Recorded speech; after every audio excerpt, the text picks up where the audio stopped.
Hello and welcome to season 2, episode 17 of Dualistic Unity.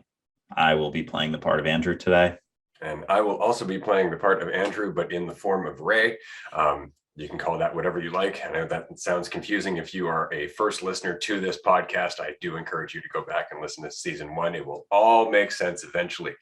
We do have an exciting episode today because today we are doing our Q&A episode for season 2. We've been holding this off as long as possible.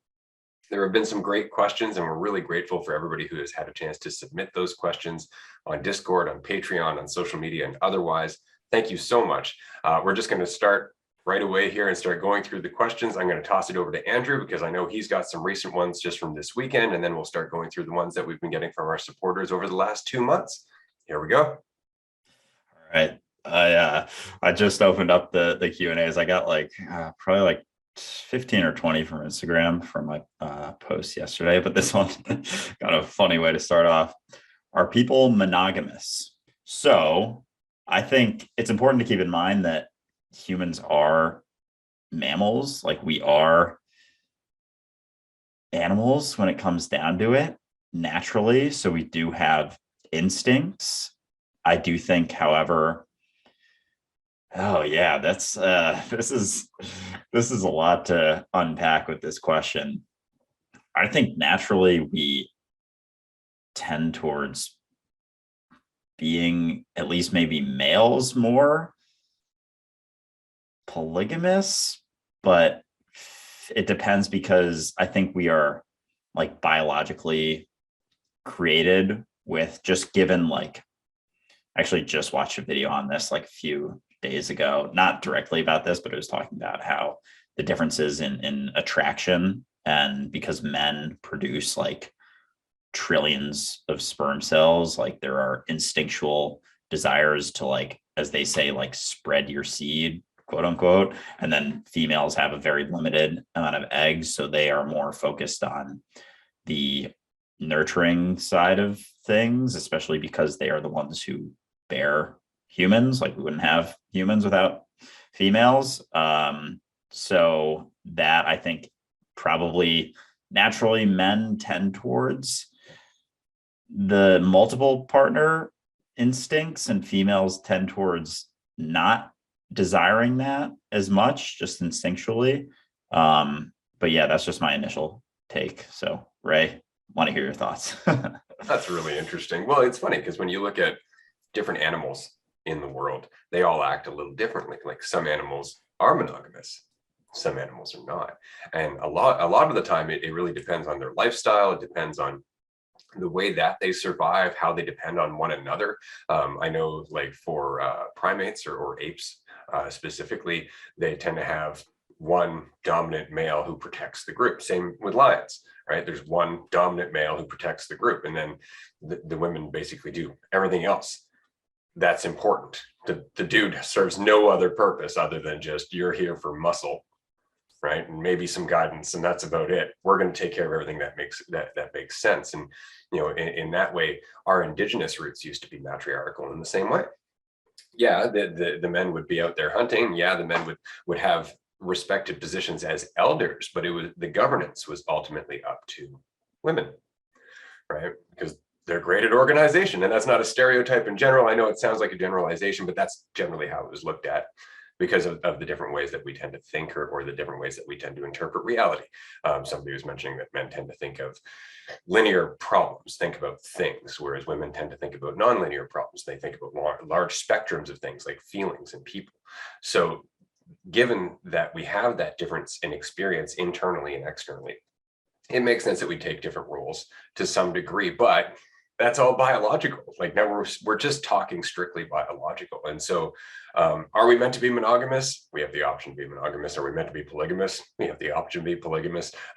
In both directions. I mean, it's not completely unheard of for societies to have, say, a woman with 2 husbands, right? And it's definitely more common that you would have a husband with multiple wives. And usually that comes from a society that is male dominated. I mean, we're not going to lie about it. The fact is when you have men in power, they tend to start thinking about acquisition. They start to think in terms of, the more I have, the more important I am, the more valuable I am. And they start to look at people in the same way.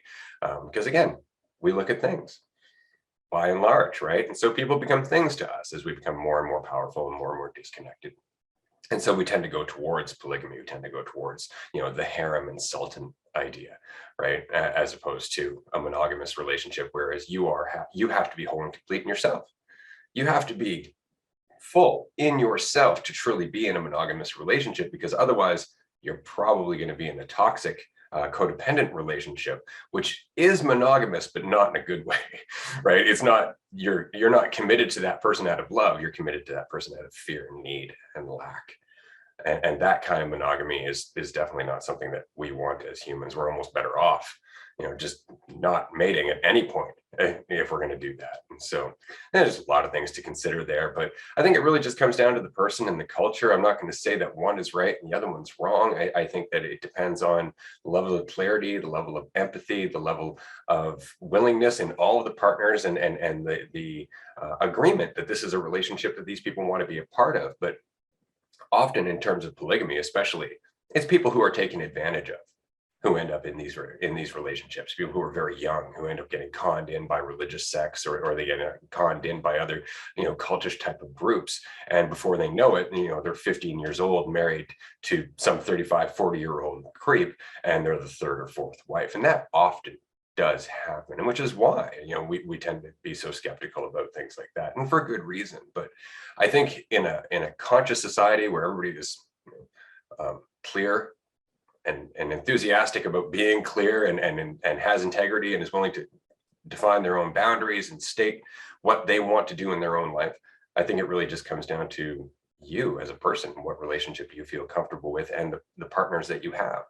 Right. I'm sure that more than two people can make a relationship work, but the mentality would have to be there. Otherwise, it would just be a nightmare.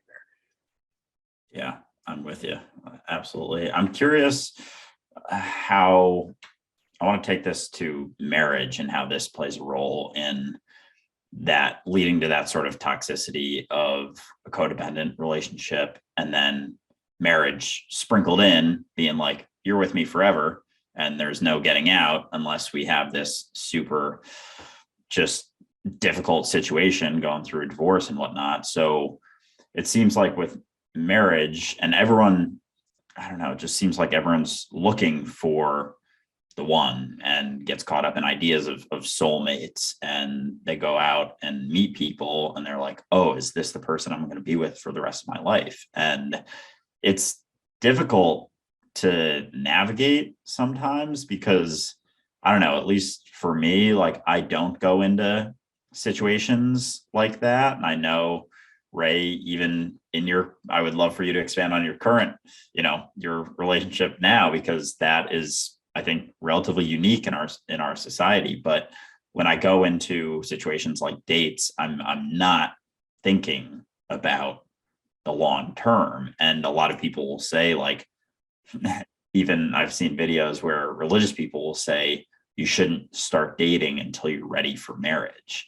And it's like, that always was like very uncomfortable to me, because it's like, there's so much pressure and expectation in that situation. It's like, am I going to find out? How quickly can I find out if I want to be tied to this person for the rest of my entire existence? Like, that could be at least 60 years. Like, how am I supposed to know that in even a few years of being with someone, if that's the case? So I don't even know. Like, I get it with children and like bringing up a child, how it can probably be beneficial to, be with one person for, at least that upbringing.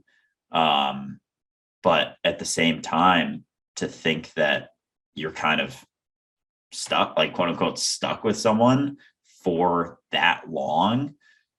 I mean, we see it manifesting in that, divorce rates are right around 50%. Like, it's a 50-50, flip the coin. No matter how much you love them when you start, like, there's a 50% chance. And so I think that stat sort of speaks for itself, but I don't know what better options there would be that our society would be like okay with, because it seems like everyone just settles on like get married and have kids, and they're so caught up in that being like the thing you do in your 30s typically. And it's like, why? You don't actually have to have kids. You could be single your entire life and not have a single child. And it's like, you could have an amazing life, but everyone equates like having a fulfilling and successful life to having children, which I think is fascinating too. There's just so many ways, so many different ways to take this, but yeah, would love, yeah, just what's Ray got to say? It's always the same thing. Like we see things that other people do and we go, well, they seem happy. Let's do that. And then it becomes the thing to do. And then everybody just does it because it's the thing to do, whether it's working or not, right? Mother's Day is a perfect example, right? Like the person who created Mother's Day disavowed Mother's Day shortly after because she was distressed at how all of these companies were making money on flowers and cards and everything else. To her, it was supposed to be something that was genuine.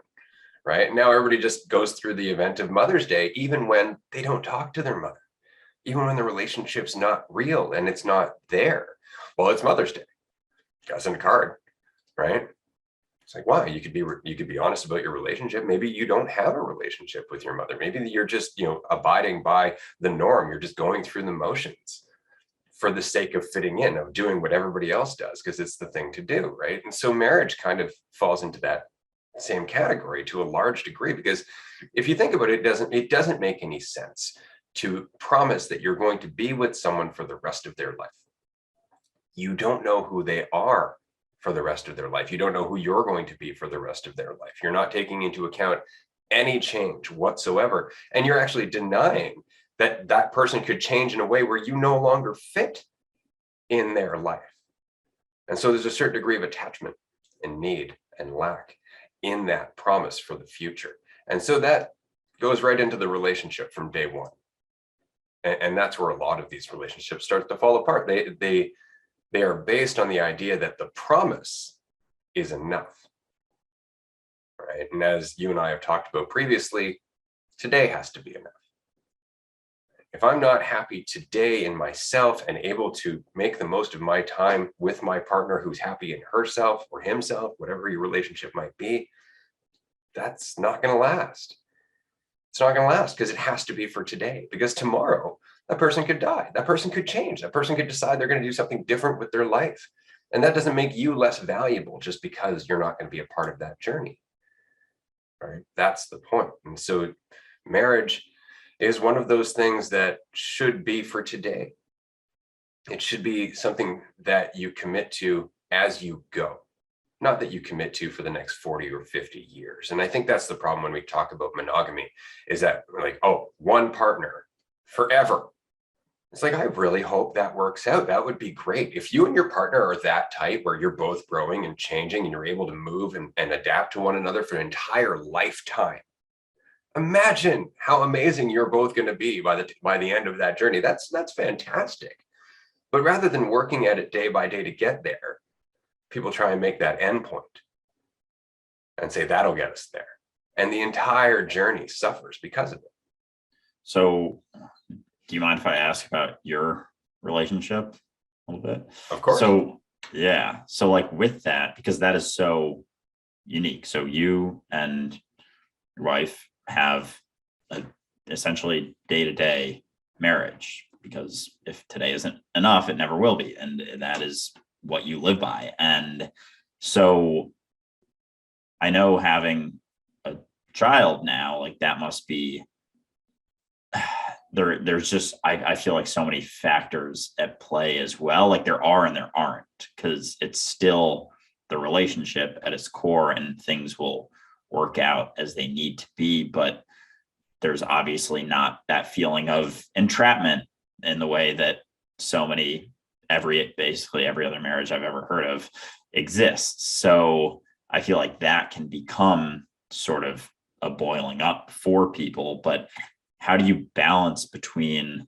like having a tough day and like deciding this isn't right anymore if today the focus is today? I have to be honest about why today's not feeling right. And we've talked about this previously, but by and large, if I'm annoyed with my wife, it's because of me. It's because I'm holding on to something. And so that's where the relationship becomes such a good practice in self-reflection. Like Krishnamurti said, you see yourself in others without distortion in your relationships. And that's what a marriage is. It's a beautiful living mirror, if you can embrace it that way, right? But it really just comes down to being here today. And see, poison is poison. It doesn't matter if it's a pleasant poison or not. And what I mean is that I've had clients, I've met people, I've been a human being, and I've seen toxic parents who hate each other stay together for the sake of their children, only for those children to grow up and get into a toxic relationship that was exactly like they watched their parents showing them. So at that point, is it really in the best interest of the child? Probably not. Why are the parents staying together? Because the relationship's toxic, and the alternative is a nasty, harsh divorce where they get to both pick a side and go at each other the way they want to because they weren't growing and they've just built this resent. And that's why these relationships that commit to the future, they fall apart in such a harsh way, because there's expectations that aren't being lived up to. There are frustrations, there's lack there that's no longer being met. There's a lot that goes into a relationship when you think about how it reflects on you and the long-term result, right? And so when you don't build a relationship that way, there's almost this recognition that if this doesn't work, if we do decide to change and you want to go in your own direction, then at least we can still talk. At least we can be civil. There's no resent because we're going into it with eyes wide open. Maybe it won't work forever, but at least we're going to work at it to the best we can. And then that helps too, because knowing that you did your best for today changes quite a bit.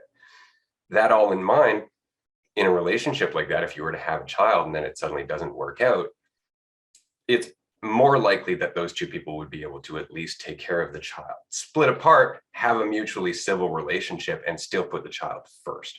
What happens is, though, you end up with one person on one side, one person on the other side. The child is the playing piece in the middle. And then it's both parents trying to validate who's the better parent by making that child like them the most. And so it's more toxicity, whether they're in the house or not, whether there's a divorce or not, right? It always ends up just being poison. And so it really just comes down to priority. Do you see the poison? Do you see how it's going to play out in the long term?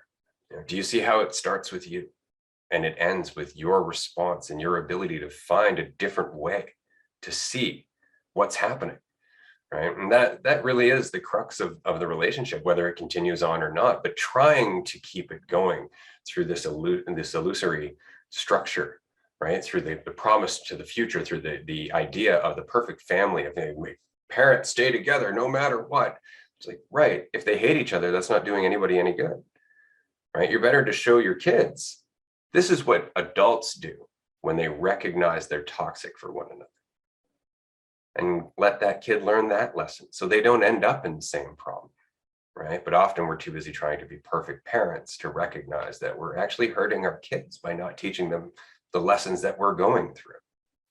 Yeah, it's crazy. Like the blue, and we can I feel like move on to the next question after this, because I feel like we could do a whole episode on this and relationships. Maybe it might not be a bad idea for a workshop at some point, relationship focused. But yeah, I think with so many things in society, there's like just this blueprint that people just follow because they don't have to think for themselves. And, they do the whole high school to college to getting a job to working forever to retiring. And it's just because they don't have to think for themselves. And I think that's something that I've gone, that's when I refer to the turbulence of sort of waking up, is there isn't something you have to follow anymore. Like it comes back to you, and like there's no good reason to do one thing over another. It's just whatever you choose, and it just all comes back to you. There's no longer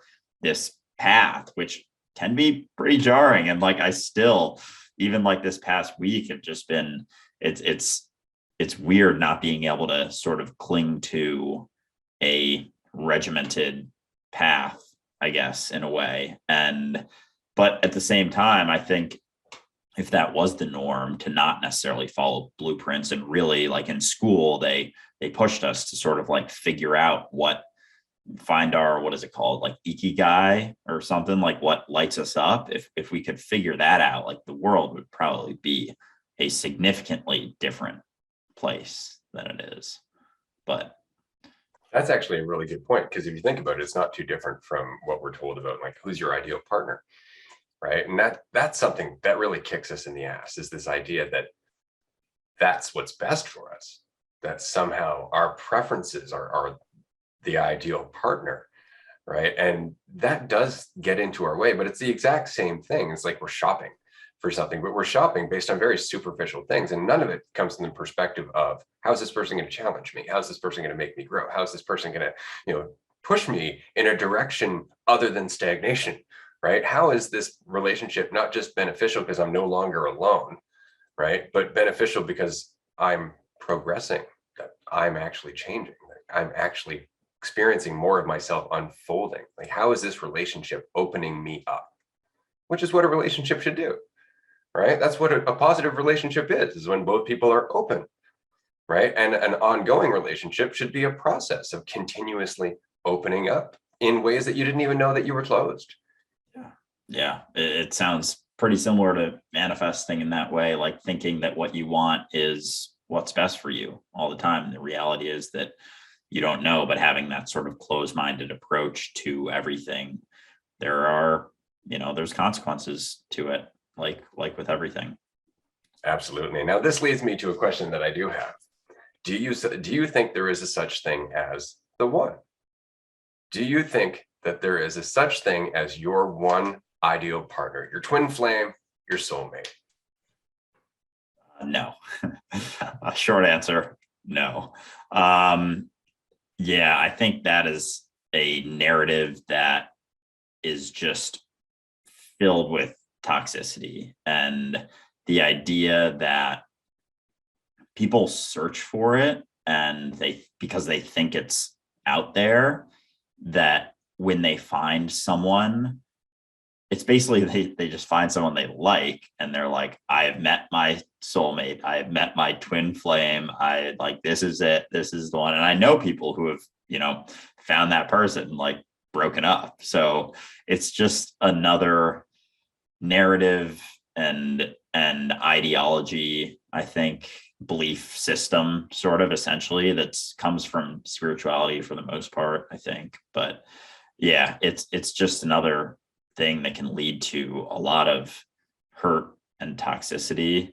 And so when it comes to relationships, it's like I am always just meeting myself and talking to myself. So even the idea of a twin flame is like extremely egotistical, because it would imply that there is inherent division between you and someone else. And now these flames are uniting and whatever the fuck they talk about with that stuff. But yeah, it's also incredibly egotistical to think that there is a one for you that isn't also you. Like, once you recognize that, it's like a lot of those sort of silly narratives kind of fall apart pretty quick.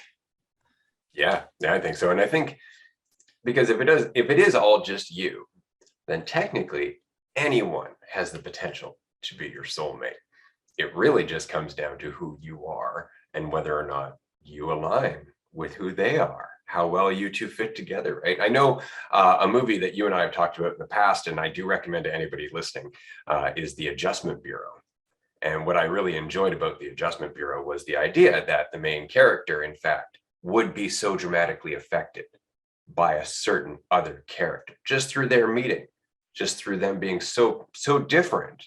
They would affect one another to the point of changing the entire plan, which is exactly what we're talking about in terms of relationships, right? It's not about that one person. It's about your ability to align with that one person, which is why selfish relationships don't work. Because when you're selfish, you're cut off. When you're caught up in yourself, you can't align with anything. And this is why you end up with people breaking up in relationships and going, you're not the person I thought you were, and so on and so forth. It's like, well, of course not. Why would you think I am a certain type of person? Like, that just says right there why you're in this relationship. It really does. It's really indicative of why you're here. You had an idea and you wanted me to fit it. And now I don't, because I can't, because I'm not an idea. Yeah, it's fascinating. I'll never forget when I was walking. I was on some mushrooms, and I walked past these two women having a conversation, and she was talking about, I don't know if she had broken up with her boyfriend recently or something, but she was saying how she was the perfect girlfriend, and she just doesn't understand why it ended. And it's like, it's so fascinating to hear. I almost burst out laughing. I'm glad I did, because I was like 2 feet away from them as I was walking past. But yeah, to think that there is such a thing, one, that there is a perfect boyfriend or girlfriend, and two, to think that you have the awareness to know what that is, and three, to think that you could possibly be that, knowing what it is, and four, for that perfect thing to be the same perfect thing that the other person thinks is perfect. Like, the odds of one of those things is super fucking low. So to think that you were that for them, like, everyone has a different idea of perfect. There is no objective perfect. So yeah, I found that extremely interesting. But yeah, the Adjustment Bureau, great movie. It's one of my favorites for sure. And very interesting. And I think when people are able to let go of the idea that there is, a soulmate, it's like, how can I align with someone, or how will I naturally align? It's not something that you have to do, and you don't have to be, square peg trying to fit into a round hole, as they say. But yeah, it's just, there's a lot more freedom in realizing that there isn't. And so in that recognition, it could be anyone. It isn't limited. And when you think that you found the one, like, we're changing every single moment. So there isn't even a way for you to find them. Like, maybe they were best in a moment, but then in another moment they weren't, because they're never the same thing ever, because you're not a stagnant idea. So Yeah, absolutely. I mean, there are a number of marriages, for example, where heterosexual relationship, later on in the relationship, one of the partners realized, I actually haven't been totally honest with myself, and I'm not heterosexual. And the relationship can break apart, and they can go their separate ways. And it just goes to show you that love is love. It's always you, right? It's just a matter of the state of mind that you're in, and your ability to align with that other person based on the person that you are at the moment, or the state of mind that you're embodying. So on that note, I'm going to switch to another subject entirely, though kind of in the same tangent. What are your thoughts on the Geneva Convention? So basically, in the most general terms, the Geneva Conventions are a set of agreements that countries came together at one point to establish what was proper in terms of what's war, and then what's a war crime. And that's pretty much it. And it was largely agreed upon by all the governments of the world, or at least those that were part of that whole thing. And everybody's been kind of, using that as the bar for, this is how we maintain peace, or this is how we maintain humanity without de-evolving into some degree of barbarism, let's just say. So on that point, cool, great conversation. For everybody who was there and witnessed it, I imagine it was super useful. Since then, it's kind of stopped humanity from going off the rails in some cases, or at least it gives the governments a structure to pretend that they give a shit about. But at the end of the day, I think it's important to recognize that, like any other superficial structure, it really is just a matter of convenience. It really is just a matter of timing until one country just doesn't care and breaks the rules, and they become irrelevant again, because that's what happens. Like, it doesn't matter what the rules are. Eventually they're going to get broken. I mean, like, look in the States. States are a perfect example. You have national parks that are protected from logging. Those national parks, year after year, are being changed. The borders of those national parks are being diminished, so that way they can be logged. But the government always said, well, these will be protected lands. Right, until you need them. Right, and that's the problem with these structures. And so the Geneva Convention is kind of our way of saying, look, there are rules to this game, so we can't get too out of hand. But the rules only apply to people who are conscious enough to really care about them, in which case they shouldn't have to be rules. There should be people who are conscious. And this kind of goes back to our conversation in season 1 about laws. that while laws can be useful in terms of, guiding us while we get our grip on what reality is all about, the fact is that it should be self-awareness that guides us, not a set of rules saying don't do this or you'll be punished, don't do this or there are consequences. It should be, you probably don't want to do that because if it was you, it would hurt. Like, there should be some degree of empathy. And that's the problem with all of these governmental structures, with all of these, the Bill of Rights and all these things. Like, it's a great idea, but if the mentality behind it isn't maintained, then it's just a matter of time before it becomes an irrelevant document, until it becomes something that's more just a matter of form. And then everybody's moving around to the best of their ability, despite pretending that they're following it. And I speak specifically about how many human rights are violated and how many things go against the things that are in the Geneva Convention. And countries will come out and go, oh, that's against the rules. And another country will go, yeah, you're absolutely right. And then it just continues. It just continues. There's some fine, or there's some, political statement, or somebody says something to the news and everybody gets up in arms, but it doesn't stop the system. It doesn't stop humanity from continuing on this toxic path, because structures, rules, conventions are never going to change us individually. And until we do change individually, none of it matters. It's all just a patchwork of band-aids until the whole thing falls apart. Yeah, that makes sense. I feel like it's just pretty tied in with the idea of rules and morality and just needing something to follow without good reason as to why to follow it, besides that you'll be breaking rules and there are repercussions to breaking the rules. And that's why you don't do it, as opposed to recognizing that you don't want to do that because that's you and you're just, harming and hurting yourself. But yeah, with all the rules, I love going back to the crosswalk example. Like, one of the first times I was tripping, I was walking around New York and I think you had mentioned, like, just make sure you're aware of crosswalks. And because it's such a silly thing when you're on mushrooms, like when there's no cars coming and everyone's just like, there's a herd, especially in New York, there's just like a herd of people on the corner, like just waiting for the walk sign to start. And I'm always like, I walk around so much, I'm always looking to see when the light's turning yellow, and then I can see when the cars are coming so I can see them slowing down. I'm just kind of like aware of that. And then I'll start before, because the walk sign doesn't start till like it's been red for 2 seconds. So I just found that so funny when I think it was one of the first times I took a higher dose, and I was just like looking both ways and just start walking, and everyone's just standing there like so obedient. And you mentioned like the reason for it, or the way that it sort of works out, is that it takes away from our need to be aware in the moment. It's just another crutch where we don't actually have to know if there's cars coming. We just stare and wait for the light to turn into a walk sign. And yeah, I mean, I think all of these ideas are, between morality, Geneva Convention, all of this stuff, any set of rules that we have to follow, inevitably, while on the surface may seem helpful and beneficial, and in ways they are, it doesn't solve the issues. It doesn't solve anything. It's more or less just another band-aid. But I mean, that being said too, it's like, I don't know, if we didn't have them, would it just take some time before we settle into the recognition? Like, do you think it's hindering the world from waking up, having any set of rules ever, is like a pretty much standard, or not guaranteed, but like pretty standard hindrance to that? Like, things, that's a really we would wake question. up quicker. Well, let's think about waterboarding, right?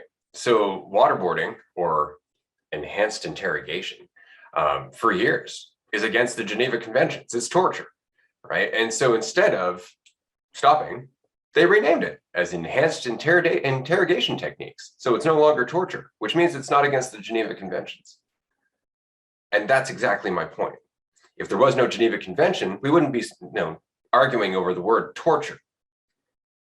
It wouldn't be a matter of whether or not, is this defined as torture, or is it just torturous? You're hurting somebody. That's the point. It doesn't matter if you're hurting them underneath a certain line on a rule, you're hurting somebody. And if you can't be aware of that, that's the problem. It's not that the rules don't cover this specific interrogation technique as torture, but that's the system. The system will mince words. the system will do everything it can to move around these rules, because the system takes away awareness. And when you lack awareness, you will do anything you can so long as you don't get caught. Right? It's a classic part of our ego development. I think it's like stage 3. Whatever you can do, just don't get caught. Right? This is like between the age, I think, 12 and 15, roughly. That's typically about the level that our government operates at. Right? Comparison, protection, fear, all of it.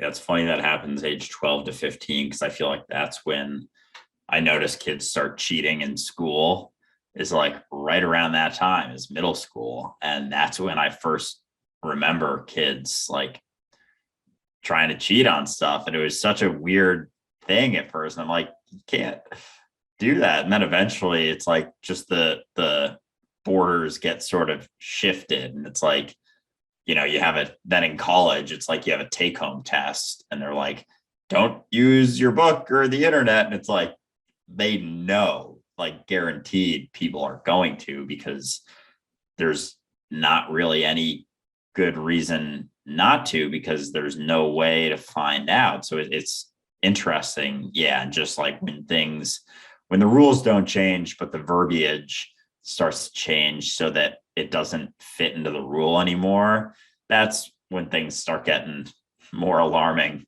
I think. And that's inevitable in the pursuit of profit and just domination and identity and more. For me, like, there is no great reason for them when it comes to the national parks not to cut into them. Like, they don't understand why they get to make more money from taking more logs. Like, why wouldn't I utilize this resource that I have at my disposal? So yeah, but when the lines start shifting, it's like, did the rules even make a difference in the first place?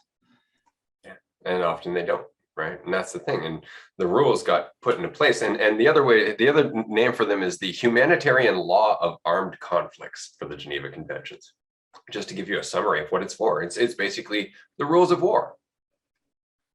Now, that's kind of funny, because you would think it would be more of a priority to get rid of war rather than just make rules for it and then make sure everybody lives within those rules. But that's what I mean. Like, we learn to settle with things. We learn to settle with consequences because we don't want to give up the mentality that creates them, right? So we make rules to make sure it doesn't get out of hand, right? It's like, yeah, we can party, just don't set the house on fire. Oh, well, okay, well, set it on fire a little bit. Just make sure you put it out after this amount of time. Oh, okay, an extra minute or so. You know what? We'll get a budget for that wall. You know, things like, and we just keep pushing it off, instead of just asking people to treat the house like it's their own, like they actually live there and give a shit. Yeah, it's an interesting one. Rules, morality, all this stuff. All right, should we get another question in here? I like this one. I feel like we had a similar one last time. I would love some tips / tricks for how to remain in the eternal now.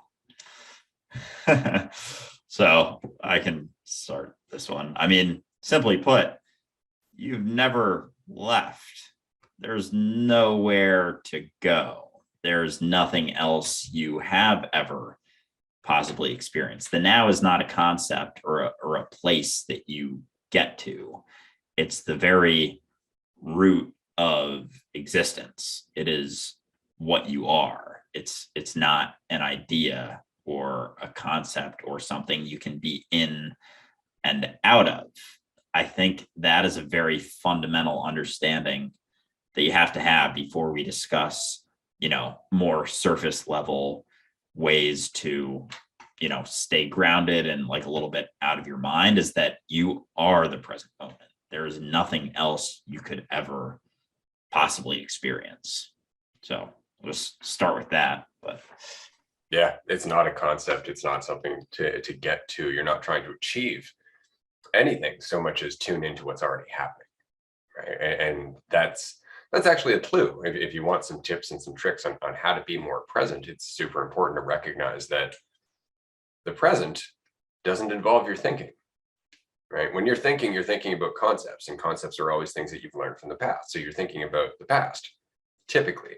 So to get out of that, focus on what's real. And one thing I like to do is focus on what I feel, not necessarily emotionally, but physically. Like I'll focus on the wind on my skin, or I'll focus on the buzz of the house that I'm in, because there's always an electrical buzz in general until you'll know this when the power goes out, all of a sudden it's just eerily quiet, right? And it's because there's this buzz of the electricity around you all the time. And so I'll tune into that, and then I'll try and listen to the silence underneath that, right? And that will bring me closer and closer to where I am right now, which is the point, is that there is a very big difference between recognizing that you're here now, or being here now thinking about something else.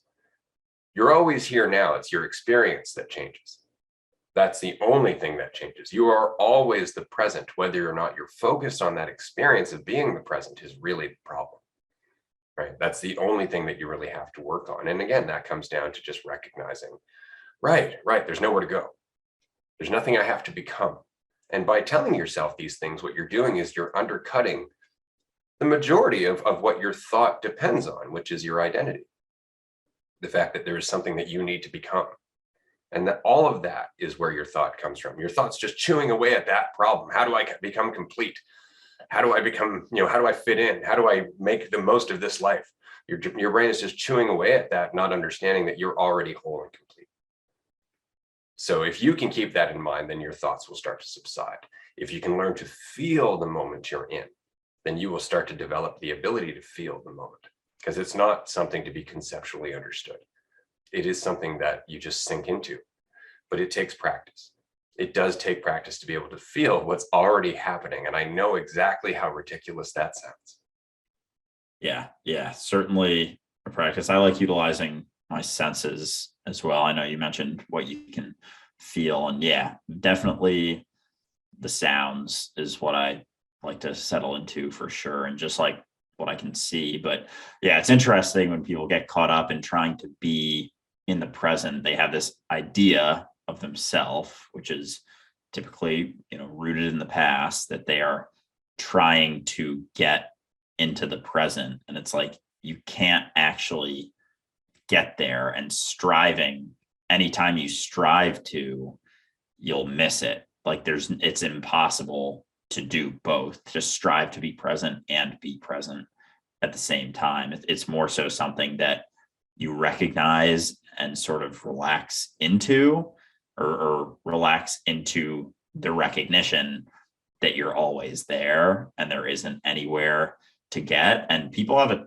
tough time when you say things like there isn't anywhere to get, like there's nowhere to go, there's nothing to become, there is no lack that you perceive that is actually real, that you need to kind of like build yourself out of and get out of. Like none of that exists, and that is the root of it in a lot of ways, is like just recognizing that none of that is actually the truth. It's not that there's something that's going to solve all of it. It's recognizing that none of it actually exists, and all you ever are is here and now. And there's, as simple as that sounds, it's not necessarily always easy, especially when you're used to living as this concept or idea. And so, yeah, definitely takes practice, but certainly worth it as well. Yeah, well, it's kind of like sports, right? Like in sports, it doesn't matter how much you prepare. It doesn't matter how much you work out or practice. It doesn't matter how much you think of yourself in terms of I'm the best player ever. None of that gets you into the zone. The zone is something that happens in the moment as you allow yourself to be where you are. And then it becomes an act of just effortless alignment with and as reality, right? So that's the thing, is you can try to be present. You can focus on understanding what the present is. You can do all of that stuff, but none of that will get you to the experience of the present more than just the experience of the present. A friend of mine once said, there is no substitute for the direct experience of reality. And that's true, because all of this is just book knowledge, right? All of this dialogue, all of these concepts, they're just concepts until you actually just surrender to where you are and what you are all the time. And there's no way to describe that. That's the problem. When we're trying to describe a state of being, that surpasses all of the things that you're trying to get to, without ever trying to surpass those things, without even being in that ballpark. Like, you will become hyper intelligent because you're not trying to be hyper intelligent. It's a very difficult thing to explain, but it is something that becomes more apparent the more you experience it. That's really the only way to get there, is to just put yourself in situations where you can see what you're capable of. Yeah, it's interesting you bring up the sport example, because I was on a podcast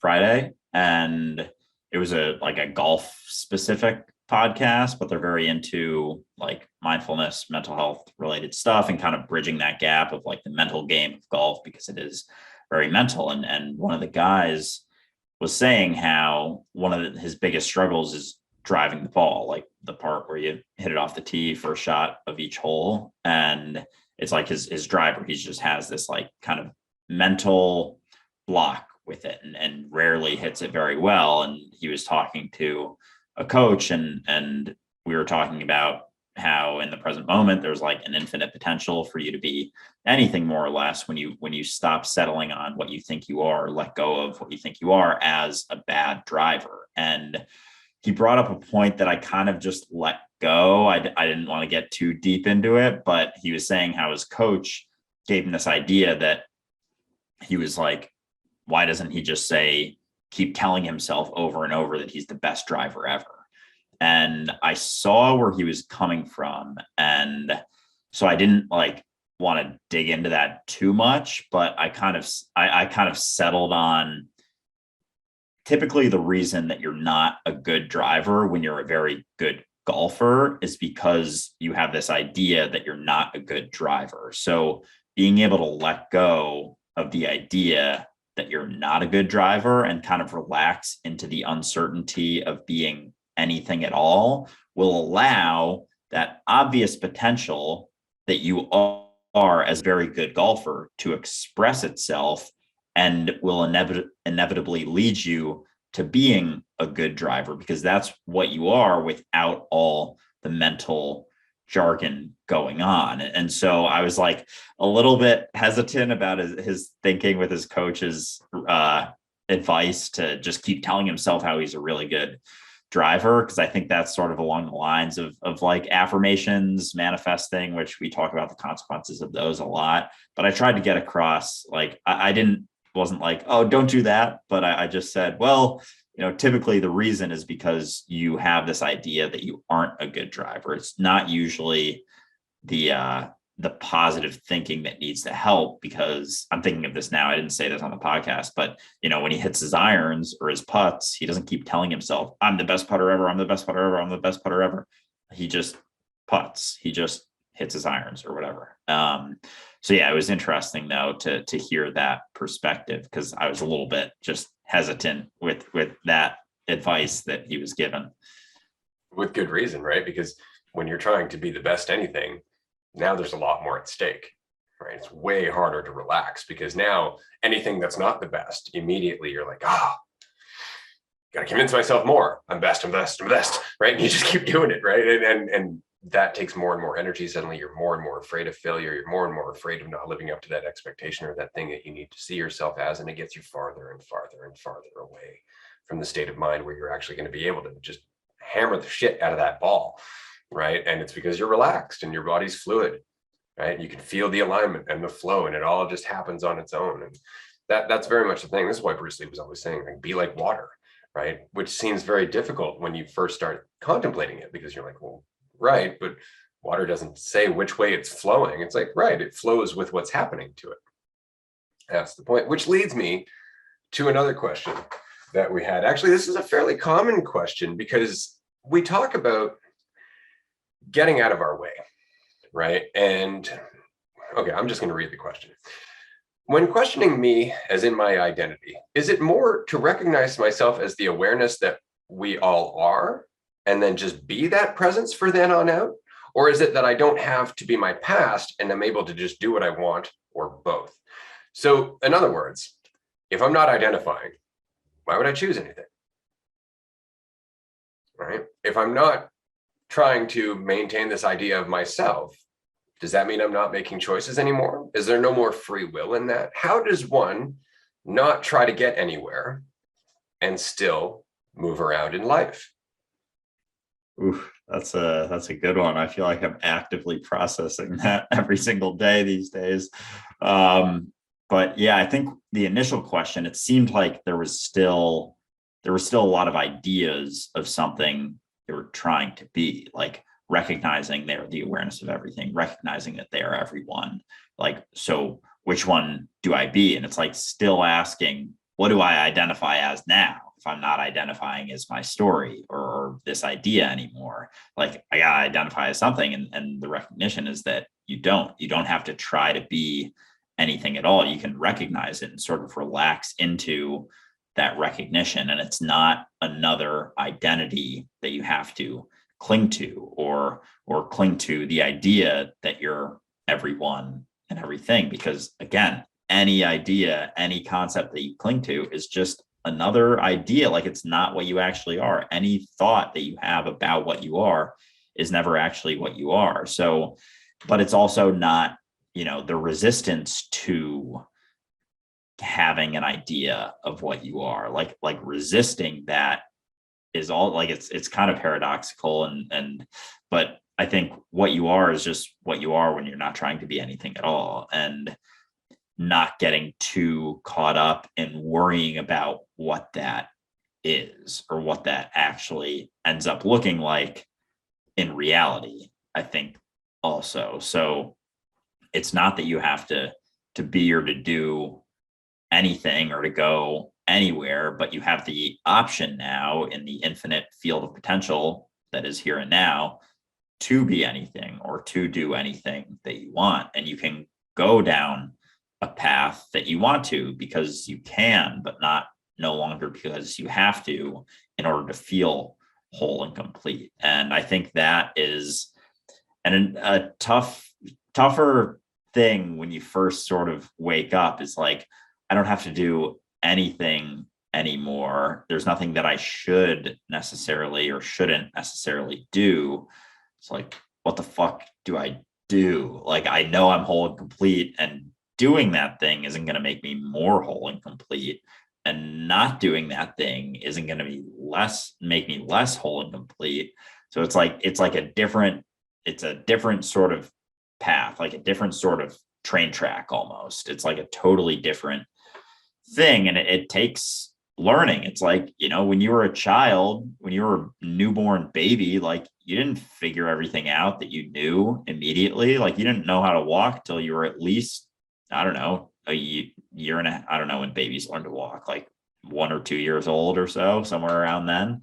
Like you didn't learn that stuff overnight. You didn't just wake up and come out of the womb and know how to walk, know how to talk, know how to interact with people. All of these things were learned. And yet you think you're going to jump onto this different train track that you've never experienced before and think you just know exactly how to handle it. It's like, no, you're basically a newborn baby. And as I'm saying this, I'm like talking to myself. I'm like realizing it for myself. Like I have these expectations of thinking that I should know how to manage all of this. And it's like, it's been turbulent. I've said that many times. And so it's almost like give yourself some grace, like, and I don't know, take time to pat yourself on the back here and there for not running back immediately to that other track, because there are times where it is going to feel more appealing to have the false certainty that comes with that other set of train tracks. But the reality is that the more times you see that opportunity and you don't run for it, the stronger you're going to get, the more faith you're going to build in yourself. And before you know it, you're going to be flying, and it's going to get easier to handle. But again, a baby doesn't learn how to walk and talk overnight, and neither will you. It's such an interesting process, right? Like, so if I stop thinking about my past, then I can just go whichever way I want. It's like, yes and no, because the process of letting go of your past as your self-definition means also letting go of your preferences, which were based on your past, which was based on your self-definitions. And so the things that you're going to choose to do are going to change the more you let go of your identity and your past, because now you're not trying to stick to the familiar. So what I mean is that if I were to walk into my kitchen right now, there are lots of different options for food. If I was to identify with my past, I would probably gravitate towards things that are familiar to me from my past, that I know I'm going to like, I know are going to meet my preferences, I know are going to, match up to the person I think I am. Whereas if I walk into that kitchen without any of that identity, without any assumption that what I've done in the past dictates what's best for me in the future, then I'm going to look around in curiosity and enthusiasm. I might find something I've never eaten before and eat that and try it and see what the experience is. But that's the process, is getting out of your way to the point where those new doorways, those new opportunities don't seem so uncomfortable. You're not immediately gravitating towards the familiar, because the root of that familiar, the idea of yourself that makes the familiar so addictive, is starting to pull away, starting to get taken out of the equation. And that's what allows you to search down different paths. That's what allows you to see what your potential is. So it's all part of the same damn process. And as Andrew said, it's just ongoing. You just keep getting into the mix. You just keep finding your way. There really is no better way to explain this, except that as long as you keep in mind certain things, and we go through this all the time. This is why I made Discover Transcendence, was, here's some 3 things to keep in mind: that your brain is trying to be effective by being habitual. It's trying to do things it knows works. It's trying to figure out who you are and where you live, which is why you identify what's your value in this world. And it's doing that to try and keep you alive, right? It's doing that because it's trying to help you survive in the world. It doesn't understand that by trying to find a repetitive groove, that it's actually making it more difficult for you to grow, right? And so the more you can question that groove, the easier it is to find new directions. Yeah, I think a very helpful recognition when you're talking about like going into the kitchen and your old habits and patterns is, a lot of people think, or like get confused, that the past dictates the present. Like everything leading up to right now dictated what you do right now. And like you're kind of like a slave to your past and all of that. But the reality is that the present dictates the past. Similar to, Alan Watts uses the analogy, like you're a boat and the past is the wake. The wake does not dictate where the boat goes right now. The boat, the wake is a recognition of where the boat has been, but has nothing to do with where the boat goes next. And yeah, with the brain being habitual, that reminded me the other day I was walking and just started thinking about how I don't have to think about how to walk. Like it's such a natural pattern. Like it's fascinating that it's such a complex sort of, it's not that complex, but it's like something that is pretty fascinating that we don't have to think about at all. And I started to think about just how our thought patterns are become very habitual. And yeah, I guess you bring it up that you talked about this in Discover Transcendence. So that was probably where the seed of this thought came from, because I've watched it like 5 times. But it was interesting because I started to think about how if you have certain thought patterns that don't go unchecked, like it's going to become habitual, and it's just where you go naturally, because your brain is always trying to be more efficient and be able to put things in the background almost. So if you have certain thought patterns that you don't, check every once in a while, and all these thoughts, and I've talked about how I had some about myself that were very limiting, and ideas of what I thought I was as being like not a very good speaker, not very articulate, not very confident, and then was able to recognize by happenstance one day that like none of that was actually true. It sort of was the final seed I needed to start creating content. So that was a great day. But it's interesting that we have all of these ideas, and they come back to the idea of yourself and what you think you are. So now that I recognize that I'm never what I think I am, it's a lot easier to check those thought patterns. But I had those in my head for probably since my ego started developing, when I was preteen and stuff, to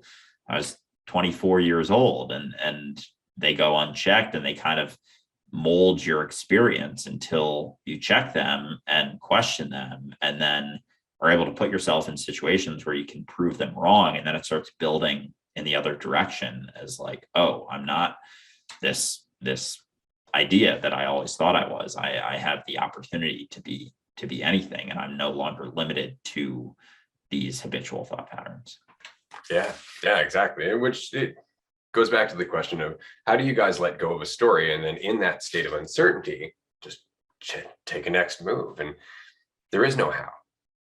That's the thing, right? We're always looking for the how do I do that? There's no how, just do, right? Like this is why I enjoy the word enthusiasm. Right? Enthusiasm is its own reward. It is its own motivating factor, right? If you're feeling enthusiastic, you're doing, right? Curiosity is also pretty good, but I like enthusiasm because of the etymology, which is an and theos, to be possessed by God, right? So when you're enthusiastic, you are reality in motion, right? But that enthusiasm isn't ego-based, right? It's based on the experience you're having. It is its own point. And so if you can practice enthusiasm, which is usually just a result of relaxing, just getting out of your own way, and then you'll feel enthusiastic. The more you relax, the easier it is to find things to be enthusiastic about. On my walk this morning, I walked past like a schoolyard. It was probably elementary school. There was a bunch of, I don't know, maybe 8 years old, just like all running around playing. I was just like, holy shit, it's so funny. Like that's enthusiasm. They were just doing. There was no, they have no idea anything about, money or status or societal expectations or anything, and they're just running around like playing tag, messing with each other. And it's just fascinating to see how children just sort of get it, and we forget, or at least it gets beaten out of us, that you can't act like that. You need to start adulting and do adult things and start making money and get a job and all that shit. So it's interesting seeing children in that way, and being able to sort of recognize how they've got more probably correct than majority, if not almost all adults. Yeah, absolutely. Well, Jesus is saying be like a child, right? Like he's not saying, run around and act like a kid. He's talking about the innocence, or rather the focus on where you are, the presence, the lack of identity that goes into evaluating each and everything you do in your life, right? Like that's the thing. When we're talking about adulting or getting older, we're really just talking about getting a sense of control, fitting into your place in the world, and finding a groove until you die. That's pretty much it. Whereas kids don't think that way. Kids are like, what kingdom can I conquer tomorrow? Right? What wonderful journey can I come up with, this afternoon? That's it. It's not because, oh, what will somebody think of that journey? And can I sell that in a book and make millions? Like, they don't worry about any of that, because the journey itself was the point, which is what we're missing at the end of the day. The journey itself is the point. Being alive is the point. Somebody asked me this the other day, and I often get this question in terms of creation. God created everything. And I'm like, well, there's no creator, because it's not intelligently created, it's intelligence manifest. There's no time. So nobody created this. It's always. And it's like, oh, so what's the point of all this? And I'm like, that's the funniest question. Why does existence need a point? Where are you trying to go? Is existing not enough? Yeah, that's what I guess probably one of the deepest existential questions that people ask, but everyone gets so caught up in thinking like, what's the meaning of life? Like, what's the point of all this? And it's like, the point is now. The point is what are you doing right now? That's it. Like there isn't anywhere to get, there's nowhere to go. Like, it's fascinating how we have this whole beautiful earth and all this cool shit that we can do and a lot of them are free. Like a lot of the coolest stuff we can do and the most fascinating things we can experience and view don't actually cost money. And yet we're still caught up in thinking like there must be something deeper to this. Like there must be some meaning to all of this. Like what's the point? It's like, really, this isn't enough? Like it's crazy how, and I don't know, maybe more people just have to try out mushrooms and they'll see. But it's obviously it doesn't take mushrooms to recognize that, but they help a Doesn't little hurt. bit. Yeah, absolutely. So yeah, it's always interesting to hear people talk about, like, what is the meaning of life? Like, I just want to figure it out. It's like every moment that you spend trying to figure out the meaning of life, you're missing the meaning of life. Yeah, like just take in how complex the experience you're having at this specific moment is. All of the cells in your body, all of them doing different things, all of them having different purposes, joining and forming different organs, joining and forming into building your entire body. Not only that, but the process of that body, the fact that the air around you is influencing it, all of the things that came before, everything in your environment is connected. If that's not enough to have you sitting drooling in awe with how much is happening, then you're just not paying attention. Yeah, seriously. Okay, so I've got one for you, Andrew, and this is probably one of my favorite questions so far. I've already answered it, but I'm curious to get your answer. What do you see when you look in a mirror? I did see this on Discord. Yeah, I did see your answer too. But yeah, I see a reflection of a human with the name of Andrew, I think is what it comes down to for me. Like, that's what first comes to mind. It's like this, I recognize that this is my experience, and this human has a name, but it was just what it was given. So there isn't a, and it's not to say that it doesn't come up, this deeper sort of identity with Andrew, but it is very much like I am seeing a being that is me, along with everything else in the mirror as well, and the mirror also. But yeah, so I think when it comes to like my experience, it's that I think the name, for whatever reason, the whole idea with the name, and I can thank Celeste for that insight for sure. But yeah, that has stuck with me, the idea that none of us inherently have names, and that helps a lot with the recognition that I am not, this idea, because I think it's sort of like our name is the sort of root of the story and the idea about ourselves that we tell ourselves. And if you can kind of snip the name and recognize that you're not actually the name, like you have a name, you're given a name, or this grouping of cells was given a name, but it's not what you actually are. It doesn't mean that you can't identify as it, and there aren't good reasons to identify as it, because that would be a fucking pain in the ass to everyone in your life if you just stopped identifying as your name and you're like, no, I am Jack now, or I don't know, whatever. That's just very inconvenient for everyone else, and people would probably get super annoyed. But you can still recognize that it's not the truth of what you are. So long story short, when I look in the mirror, I see a human being that's been named Andrew, but it isn't the truth of what I am. And I'm able to recognize that.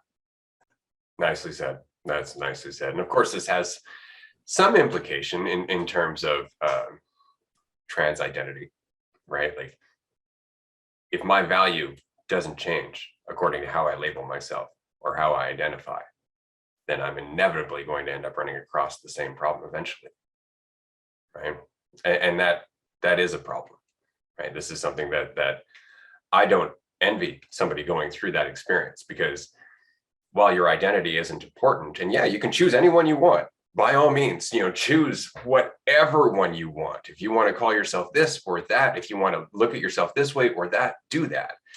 But don't commit to it as the source of value, as a source of certainty, or the source of who you are. Just look at it as who you want to embody, who you want to be today, not who you actually are. Because otherwise, you're always going to be trying to get everybody else to recognize that person. You're always going to have everybody else, you're going to be resentful that other people aren't recognizing the changes that you feel are right for you. They're so caught up in themselves, they probably can't recognize those changes. This is something that's so important to notice, is that, like, there's a problem in terms of dead naming. for a trans person who has changed their name, changed their gender, changed their persona, and then somebody who used to know them will come up and use their old name. And that will immediately create feelings of shame. It will immediately create the feeling that they're being invalidated, that this person doesn't respect them. And while I understand that, a lot of that feeling comes down to how much that person is relying on that identity for a source of value, for a source of who they are, right? And when you are relying on identity for that source of value, for that source of certainty and self-love, somebody else not validating it is huge and crushing. And that's the danger. If you were to recognize, it doesn't matter which name you choose, it doesn't matter which persona you choose or how you dress, you wouldn't care if somebody used your old name, because that's not you regardless. Neither is your new one. All right, so I just wanted to bring that up quickly, because what you were saying there is something that's happening quite frequently now, that people are in fact deciding, this isn't me, that's me. It's like, but it's not. It's not. You can play that role, but as soon as you convince yourself that's who you really are, then you're right back in the same cycle of suffer and lack and resent and expectation and frustration, and it just keeps going in circles. Do you think with that recognition, it's like a part of them is recognizing that they're not what they think they are? And then because our society is so rooted in identity, they're like, I'm not this, so therefore, but I have to be something, so I'm this. So do you think there's like a seed of that recognition of not of being that universal awareness, but because we're in such a identity driven society, it's like it just hops to another identity? Just like somebody leaving Christianity and moving into New Age. It's the same temptation to identify, right? Whereas, like I'm a big fan of the non-binary movement, and I enjoy the idea of using they, them to some degree, because it's right in the middle, right? And to me, that's more progressive. I'm redefining this concept that everybody's got an idea about, right? Rather than changing me to fit another concept, I'm changing the concept. To me, that makes more sense than just changing my identity. I might as well destroy all of the assumptions about that identity. That's equality. So that way nobody has to call themselves anything. They can just be what they are. Yeah, I like it. Getting closer to the point with that. We'll see how long it takes, but I don't know. Part of us is moving in the right direction, I think, with all of that stuff. So all process, right? It's all process. It's all part of our incredibly vast changing mind. This great awakening that we have the potential to take advantage of. Or, as we were just saying, it's so easy to get caught back up in the old mentality. Even when we make little bits of progress, all of a sudden it's like identity's right there again, saying, no, look, old faithful, right? I'm here for you. And it's like, yeah, identity, forgot about you. And then we end up back in the same trap. And then we find ourselves disillusioned and suffering. And then we question our identity again. Maybe we move, maybe we change jobs, maybe we do all of that. And then we feel better again, until we start to resort to identity and it starts to set into stone again. And then again, we're trapped. It's this weird cycle between freedom and prison, right? Like it really is. But it's entirely up to us whether we're free or imprisoned by our own illusions. It's the most interesting journey. This is why I always say that there isn't a single insight that I will ever share with anybody that will have any power that they don't immediately use themselves. Like they have to be the source of their insight. I can talk till I'm blue in the face, it won't make a difference. But if the person I'm talking to actually wants to use what I'm saying and turn it into whatever lesson they can turn it into, they're going to grow. But it has to be self-driven. That's it. It's just the will to question yourself, the will to feel uncertain, the will to see what else is there other than the suffering that you're so familiar with. Yeah, that false sense of certainty will get you. And yeah, it's not the easiest mentality to break out of, but it's almost like we don't even see the alternative than just having a false sense of certainty about anything and everything we come across. It's like, it's actually okay to be uncertain about everything, quite frankly, about who you are, because that may lead to more freedom than you've ever experienced in your entire life. Absolutely. Now, this leads me to another question. I wanted to get to this one because it's involved and it's a good question. Do you think that it's possible through a shared dialogue, by dialogue means language, culture, norms, memes, just the overall mode of being. Do you think that it's possible that we can create a dream, so to speak, or a shared experience where each dreamer, each version of us, can soberly recognize our inherent oneness from the moment we become aware of ourselves? In other words, we become aware of ourselves around like 3 to 5 years old. Is there a way for us to skip all of this toxic ego development? Would there be a society that we could make where that toxic ego development doesn't necessarily have to go on for as long, isn't so entrapping, isn't so familiar, and it's something that maybe society would be aware of around us? Like, is it possible for us to create that kind of world? And I just want to say from the start, because we've talked about this in numerous episodes, that is what's happening.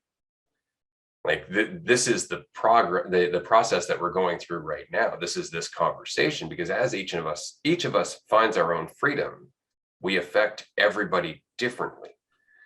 Give that enough time, the entire world changes. Suddenly children are being raised in a society where the adults around them aren't abusing them just to try and deal with their own security. The adults around them aren't making them choose, like, what do you want to be for the rest of your life, Timmy? I know you're only 12.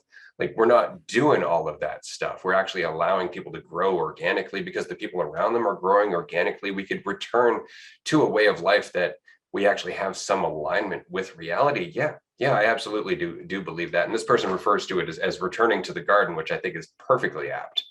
Yeah, I think that's really interesting. And I think we can get, and I initially got caught up in when you were just saying that, and like the concept of this world, beginning, and we're, X amount of years into it. But the reality is that it begins now. It begins every moment. Like it's a new world, new existence than it was when this podcast started.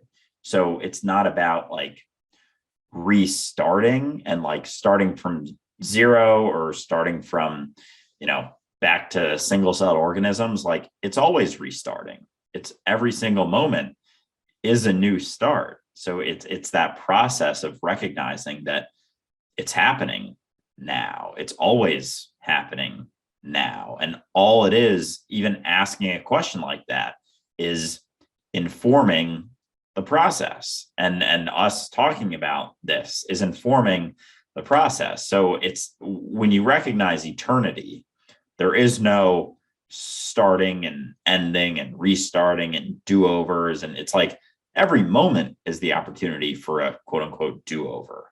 So it's not something that you have to think about in a way of restarting everything and everyone getting their minds wiped clean. It's like, as we begin to question the certainty, the false sense of certainty that we have about everything, our minds do start to get sort of rewired or reset in a way. And as my mind gets reset and rewired, my mind gets reset and rewired. My mind as the singular awareness of existence here and now that I am.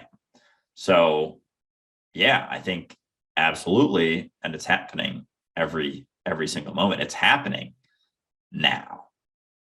That was well said. And it's funny because it goes back to what you were saying earlier about how the present dictates the past. And what I loved about that, because when I watched that video you made, it reminded me of something that even in my own lifetime, when I was going through my hell, it was because of my perception of my past, right? So my current being changed the effect that my past was having on me. I was looking at my past as being the reason I was the way I was.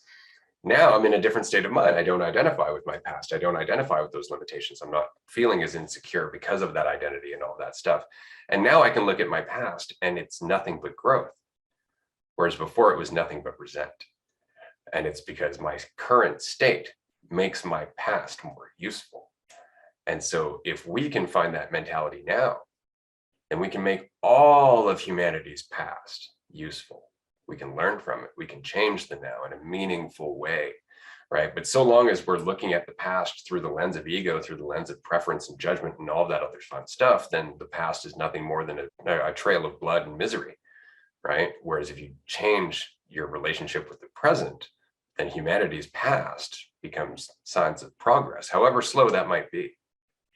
Yeah, it's funny when the mentality and your mentality starts to shift, how you're able to look at the past as not this terrible thing, and not this thing that even you overcame in like a negative way. It's like a thing that you can reach back for if, for example, like how I see it is with one-on-ones. Like there are certain times where someone will come to me with a situation they're in, and I'm able to reach back into my own past and empathize with them, because I can feel through my experience, through my past experiences, what that was like. Because even though right now I may not experience that type of situation as often, I have in the past. And so you're able to utilize those memories and experiences in a sort of beneficial or beneficial way, in order to help the person I'm talking to as myself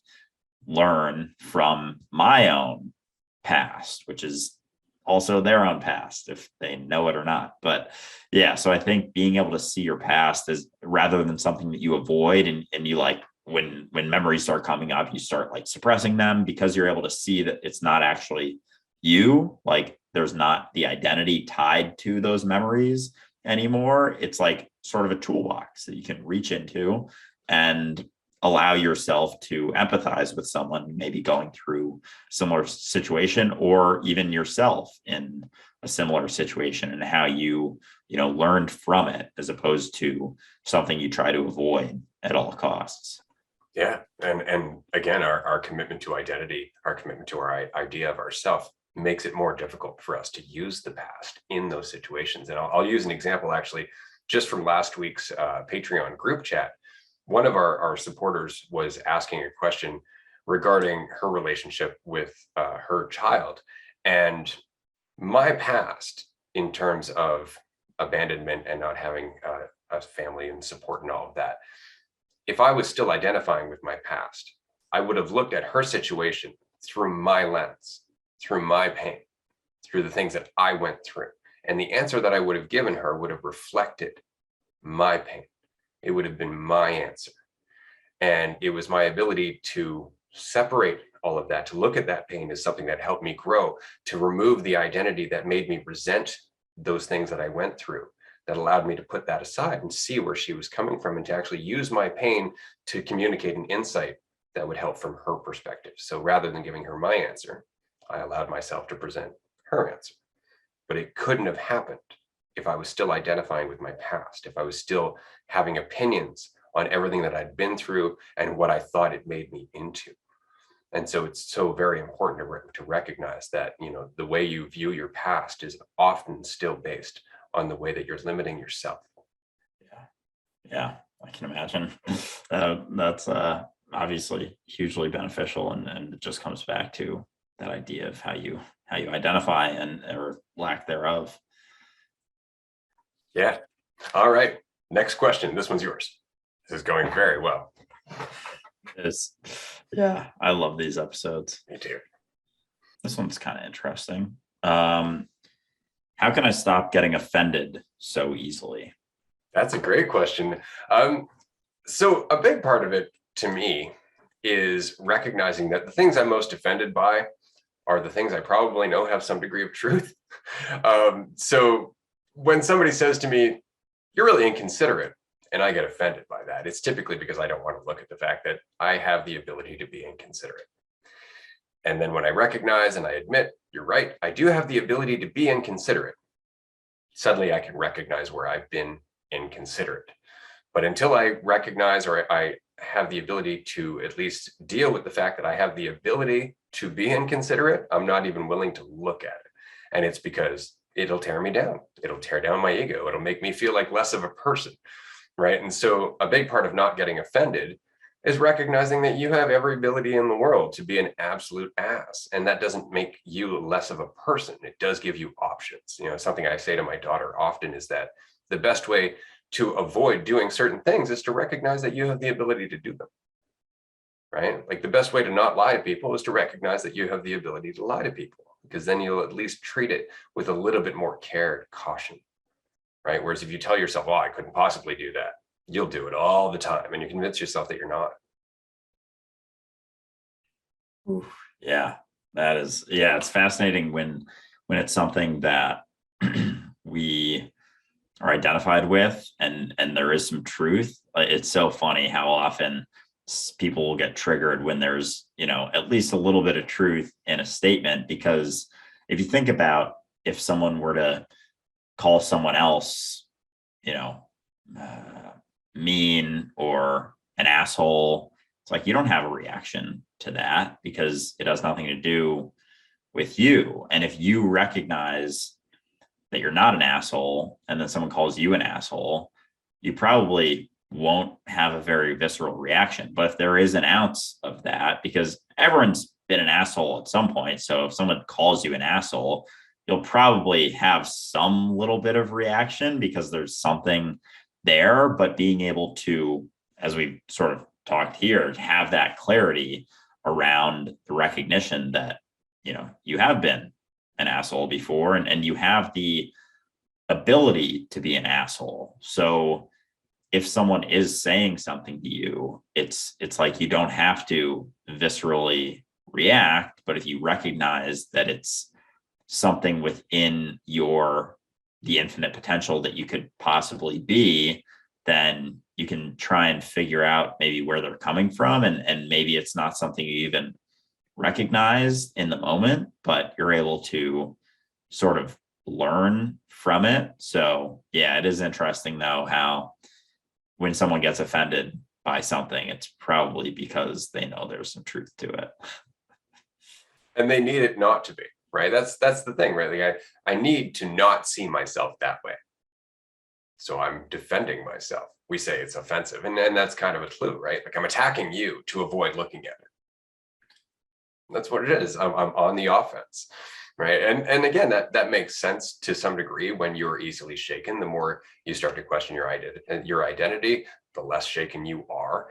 Admittedly, I've said this before, that I am the most likely of all my friends to lovingly be called an asshole, because I'm an asshole. I say things in a dickish way because to me, that's my sense of humor. I pick on people constantly. I'm just like that. That's the kind of person I am. And anybody who knows me, they know it's coming from a place where it's just like, I'm just filling time. I'm just having fun, right? But I've offended people. And then other people have kind of went to them and go, you really should go talk to Ray. Like, he's not like you're saying he is. And then they'll come talk to me, and within 5 minutes, everything's just fine because I'm harmless, right? Because I don't mean any of it at the end of the day. And if you know me well enough, then you know that. And if you don't know me well enough and you get offended, come talk to me. And I'm more than happy to explain it to you. But people who call me asshole, I'll smile and go, yeah, sometimes, right? Like, because at least I'm willing to come to terms with it. And because of that, I can have fun with it. Because of that, I'm also more cautious about it. Like I recognize that I have the ability to be an asshole. And so I use it sparingly and in humor as much as I can. But, as Andrew mentioned a couple of weeks back, my tone changes when I'm dealing with bullshit, right? And that's very much the point. Like, it's not that I turn into an asshole, but I get very cutthroat. I become very direct in general. And so I know that too. And I keep that in mind when I talk to people, even when I get to that point. Like I'm aware that I can get to the point where I'm almost callous. And because I'm aware of it, because I don't deny it, because I recognize where it comes from and that it was my ability, it was how I managed to kind of get through that part where I was falling back into my old habits. I can soften it a bit when I'm talking to other people. But if I denied it entirely, everybody would get the worst side of me. Yeah, I'm glad you're able to, you recognize it for my sake too, given how much we communicate. But yeah, the recognition that we talked about this a couple episodes ago, but how if you ask someone like, do you think you're a good person? And they say yes, it's like, that's very alarming because there is no such thing as good people. So being able to recognize that you can be an asshole, you can kind of be a piece of shit in certain situations, like you can have a little bit less seriousness with it, almost like there isn't this rigidity to needing to act a certain way because you have this idea of yourself. And it just comes back to having an idea of yourself. And when there isn't an idea of yourself, there aren't these labels like, yeah, I could be anything because I'm not anything inherently. So it's fun to recognize that. And there's just a lot more room to work and almost like space to exist as opposed to being confined into this packaged up box of, you know, whatever you think you are or other people think you are, because you know that you're never what you think you are and you're never what other people think you are. So, but within that, you could be anything and you have the potential to be anything, including an asshole or a piece of shit. So Absolutely. And you might as well embrace it, right? Like the sooner you embrace your inner asshole, the sooner that asshole will start to heal. Right? That's the whole point, right? So I have another question for you. And this one's kind of tongue in cheek and fun. Of course, it's from one of our supporters on Discord and Patreon. Have you ever considered starting to refer to yourself in the third person? I mean, I have before, like in making videos, but there's just such a general consensus that you're like a conceited piece of shit if you refer to yourself in the third person that I avoid it for that reason. Given how people typically react, it's usually not worth it, but it is interesting when you start to recognize that you're not what you think you are. And there's like kind of two sides to that. You can have some fun and be like, oh yeah, Andrew was being, you know, being a dick today or whatever. Or, but at the same time, there is that identification out of convenience, and it's okay. Like there's nothing wrong with identifying as Andrew or as Ray, but there is some fun to be had when you recognize that you're not what you think you are, to refer in the third person. But usually I avoid it just because you sound like kind of an ass when you say it. Like anyone who refers to themselves in the third person it's very interesting. But yeah. Ray agrees for sure. Right? It's so interesting because from my perspective, it's already hard enough to track whether I'm the objective or the subjective. Like it's very difficult to tell the difference between whether I'm reality watching Ray or Ray watching reality. And so I don't want to start referring to Ray in that way because it's confusing, for one, for me and everybody else. And two, it's a lot more effort as a whole. But yeah, it creates this kind of barrier between like me and my character, which is dangerous in terms of irresponsibility, right? Like all of a sudden you can be like, Ray did this today.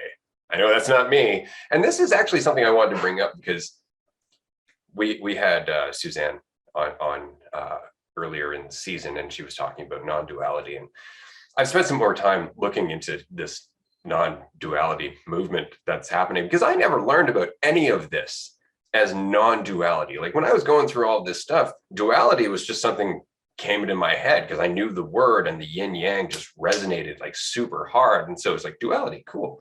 That makes sense. Everything is dualistic. And I could see that clear as day. But then you have these non-dual teachers, which immediately makes me suspicious because a non-dual teacher can't exist. If you're a teacher, there's a student, there's duality again. But the point being is that they take it to this extreme where it's a philosophy and it's this idea of you rather than the experience of you.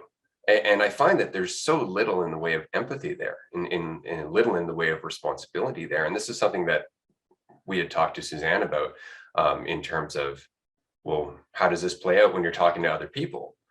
Oh yeah, I just talk about, you know, what they want to talk about. I do small talk. And it's like, so none of this is coming through in who you are. You're still just, you know, going through the normal rhetoric or the normal conversations with everybody else until you can have this specific dialogue. And that seems like it misses the point, because now it's about non-duality as a subject rather than the recognition of duality. Right? It becomes the memorization of certain phrases, the memorization of certain concepts like energetic contractions, things like that. But none of it's genuinely affecting you as the person.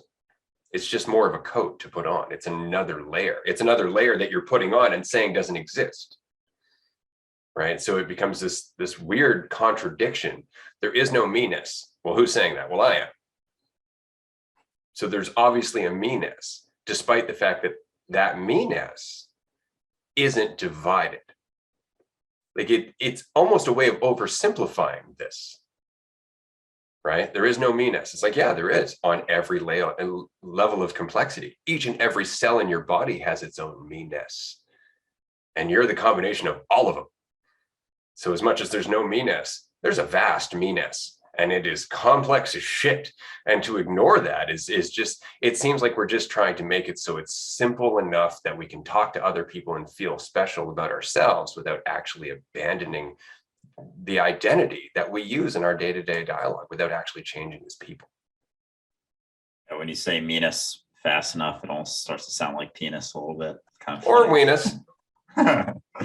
But yeah, there's a lot of disassociation that can come with that. I found it so interesting, especially when we brought up the idea of communicating with other people, how we kind of, when we say that, we kind of make jokes or put quotes around like other people because there are no other people. But for her, there is. There very much is. And that is clearly just shows everything I need to know about her belief system that she's been clinging to, is that she sees herself as, nothing, everythinging, but she doesn't see anyone else as nothing, everythinging. And if she is nothing, everythinging, then everything is everythinging, nothing, everythinging, whatever you want to say. But so if you're still seeing other people, not really clearly seeing that, like if you recognize it, most of the time you'll be like, yeah,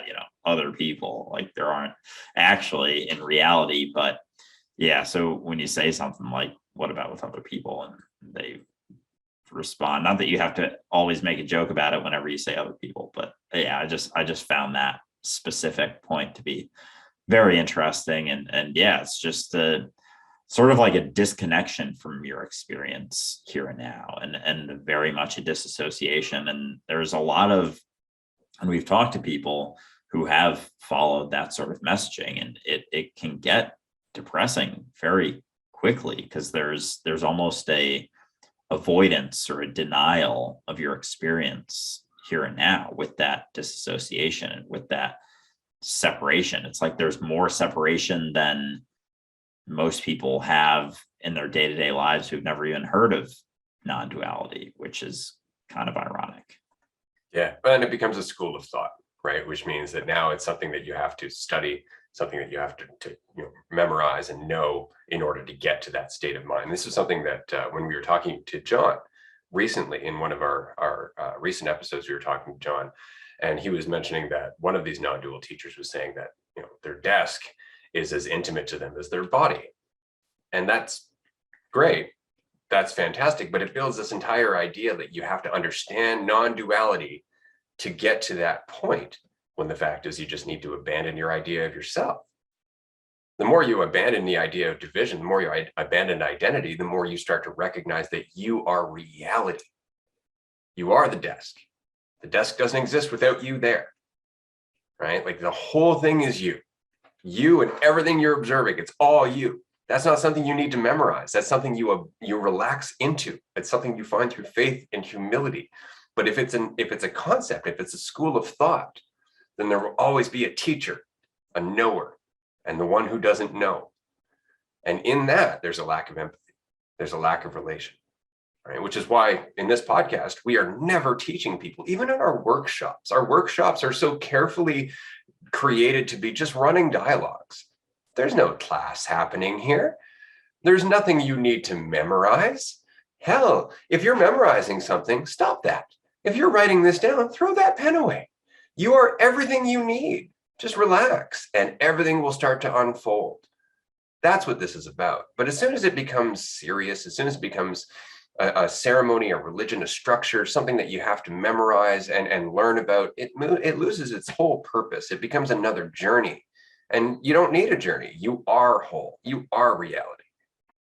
Yeah, there's so much freedom in that recognition that it doesn't have to be serious, because so many things in our society and in our experience are serious and they're very structured and you have to prepare very well, and it's like there's so little ability to flow with things. And I found that even in like I've been having to give like presentations and trainings for work, and I have to follow a structure because there are actually specific topics I have to train these people on, but I find I'm able to incorporate more of this mentality into it. And because I'm not so hyper concerned with, you know, my performance in the training, it's like, I know this stuff, I know they're going to learn stuff, but I'm able to structure it in a way where I have sort of like slides ready to go and talk about, but I don't practice as much as I used to. I used to go through it, so I was basically memorized, and there was a lot of just nerves and fear leading up to it. Now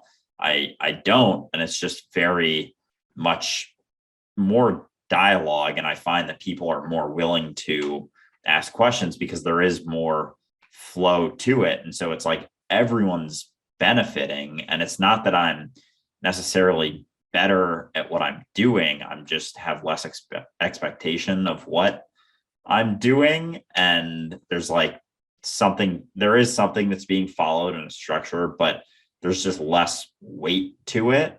So I found that to be the case in my own life and stuff, which has been awesome too. But yeah, like in our workshops, even just like in our podcast, there isn't preparation. Like we have the questions ready and whatnot for the workshops. Like we have a topic, but like that's the extent for the podcast. Sometimes I'll write down some things if I go throughout the week, like, oh, I want to touch on these couple things, and just because I want to remember to talk about them. But it's not that there's this necessary, like, oh, we have to talk about this. It's like, if it flows with the conversation, I'll bring this up. Or if there's, you know, we finish on one topic, I'll bring this up, but it's not like I need to do this. We need to follow this XYZ. So yeah, there's just so much freedom in that recognition. Yeah. And you don't ever have to worry about missing something. That's the lovely part, right? Like you don't ever have to go, oh, maybe they shared something I should have known. You'll find it. Then don't worry about it. It's there. Just keep going. You'll eventually come across that. And then that's very much what we're trying to get across, is that it's not just about the information. It's not just about what you know. It's about how it changes you. It's about how it is in motion. It's like we used to talk about in Wing Chun, right? Because in Wing Chun, we learned certain hand positions. And in those hand positions, we're taught like, this is Bong Sao, this is Tad Da, right? But then as you start to learn those hand positions, your Sifu will come up and say, actually, that's not Wing Chun. Wing Chun isn't this position or this position. It's how this position turns into this position. It's in the motion that you're actually, that you're finding Wing Chun, you're finding your martial art. It's not in the set positions. And that's the same thing with life. It's not about a specific concept. It's about how you can adapt that concept to find fluidity and alignment, right? Alignment is the point. And alignment is something that is better communicated through being aligned than just talking about alignment. Right? It's not something that you can memorize conceptually. It's something that is communicated through us witnessing our unity unfolding. That's really all it is. So on that note, I have a slightly deeper question for you. What is this thing that creates infinite futures? Does it technically start within us, but based on what? Our desires? Like we want this or that, so we go forth through an infinite pathway to a destination. But where did those desires come from? Like I didn't choose to like making music, but I just do.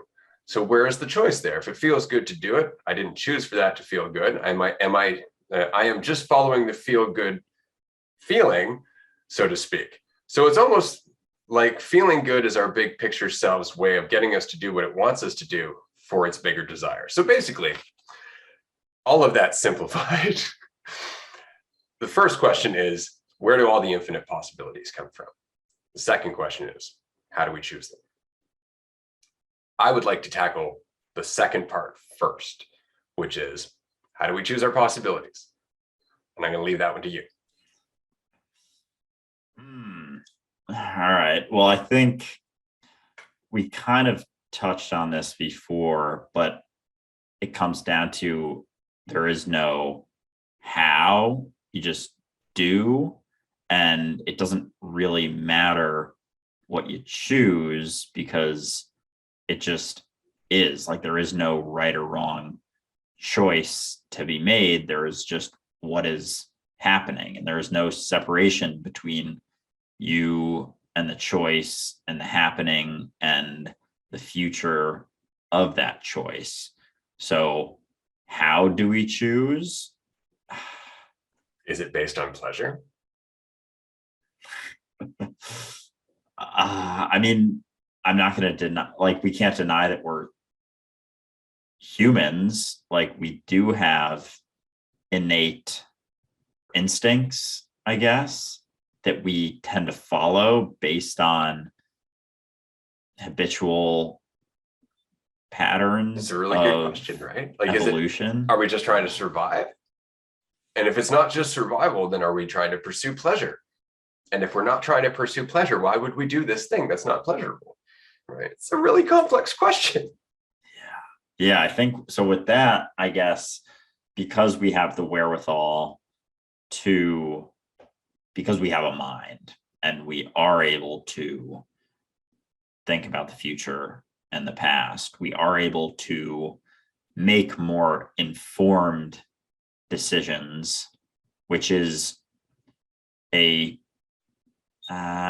not going to say good, but beneficial thing for our progression and evolution. But I think we get caught up in it and it becomes this very detrimental thing because we're always here and now. But when you're able to recognize that and able to recognize that you're not what you think you are, you're able to take and utilize this incredibly fascinating, complex tool that is your mind to use for yourself. Like you're able to use it in a beneficial way as opposed to it being the detriment of your entire existence.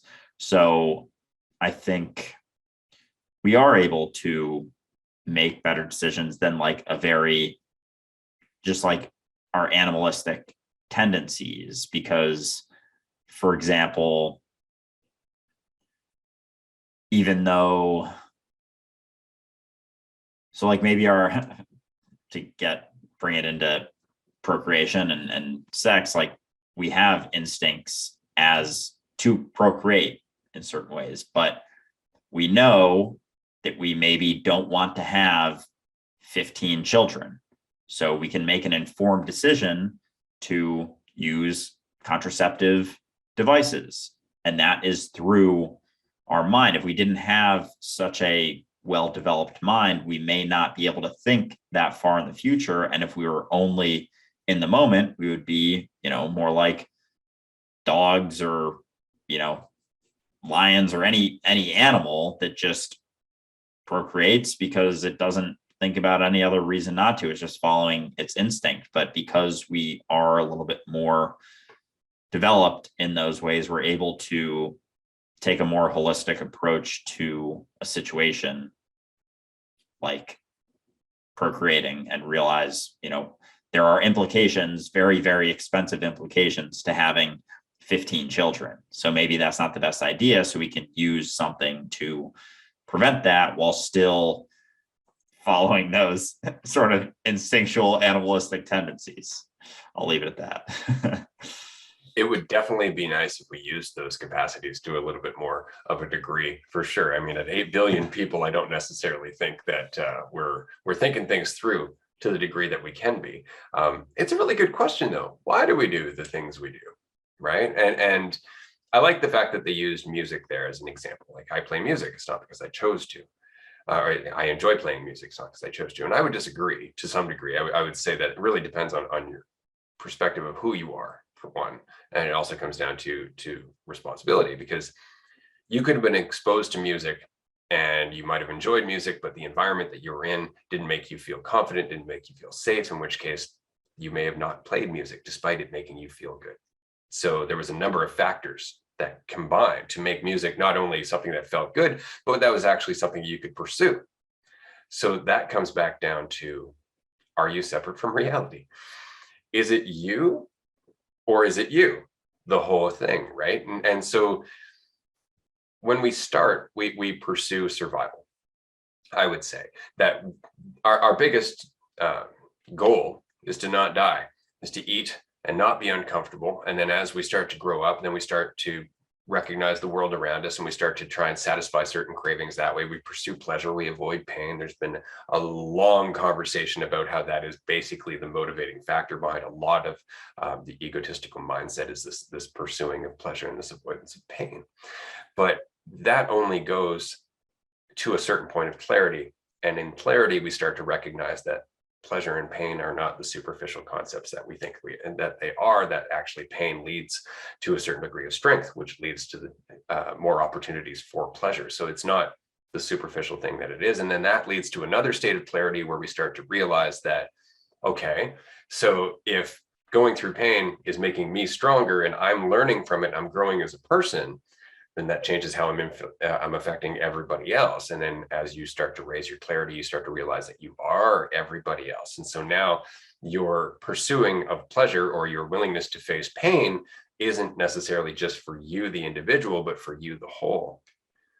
Right. And so it all comes back to, why do we do what we do? And I think it's because we are the embodiment of life. We are the embodiment of growth. That is why we do what we do. But that embodiment takes numerous different forms according to our level of clarity and the recognition of unity that we embody. I had a thought while you were saying that about how over time, because our society is so egotistical and identity driven, we almost, when we're children, we just play and do things for the sake of doing them. And now we sort of forego that immediate pleasure. There's nothing wrong with delayed gratification, and that's actually super beneficial in a lot of ways. But if you look at it from like a bigger picture of like this blueprint I bring up sometimes of going to college, getting a job, retiring, dying, like that's so much of the putting off of pleasure, like for years. If you think about, if you're working a job that you hate for basically your entire adult life until you save up enough money to stop working when you're 60 or 65, like there's a degree of delayed gratification that is incredibly beneficial to being able to recognize that. But I think sometimes we get lost in that. And I guess maybe it's just comes back to following that blueprint and not questioning it and not wanting to, because if you don't follow that blueprint, then you're perceived as different and you're perceived as being not normal. And it's like, just shut up and get a normal job. Like stop thinking you're better than everyone and all that shit. But so, yeah, so I think there's like absolutely a balance to be found. And, the point of life is to be lived. So if you're there's balance within that of, not strictly pursuing pleasure, because that oftentimes leads to much more pain. So it's like the trade-off between, experiencing degrees of pain in order to receive pleasure, I guess, in some way or capacity. But if you can sort of balance it where a perceived pain of something like working or needing to make money can be in itself pleasurable, or that's sort of where enthusiasm is born. And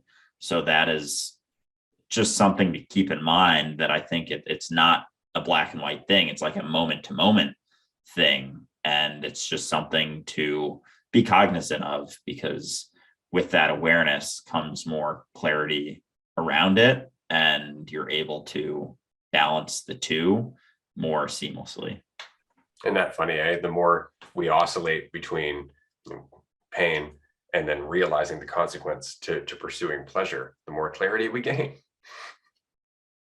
So it's the part of the process again, right? So if you're in the painful part, just try and have some patience. Try not to let your opinion of that pain become a pain on its own. Try not to let that pain define you or tell you that it means anything about you as a person whatsoever. And then all of a sudden you'll find a way out and you'll start pursuing pleasure. And then as that starts to take hold of you, you'll start to lose sight of everything else. You gain some tunnel vision. You'll start to get hurt and you'll go, oh, pursued pleasure a bit too much. I'm back in pain. And you'll go through the cycle again, each and every time, gaining more context, each and every time, gaining more self-knowledge. It's an interesting process. What's our next question? Do you think the planets are alive? What makes something alive versus energy? That is a really good question. I would say yes, absolutely. The planet is alive. And I would refer, actually, just for the sake of it being interesting, to a video that I shared recently on our Discord about a conspiracy theory that the Earth is in fact growing.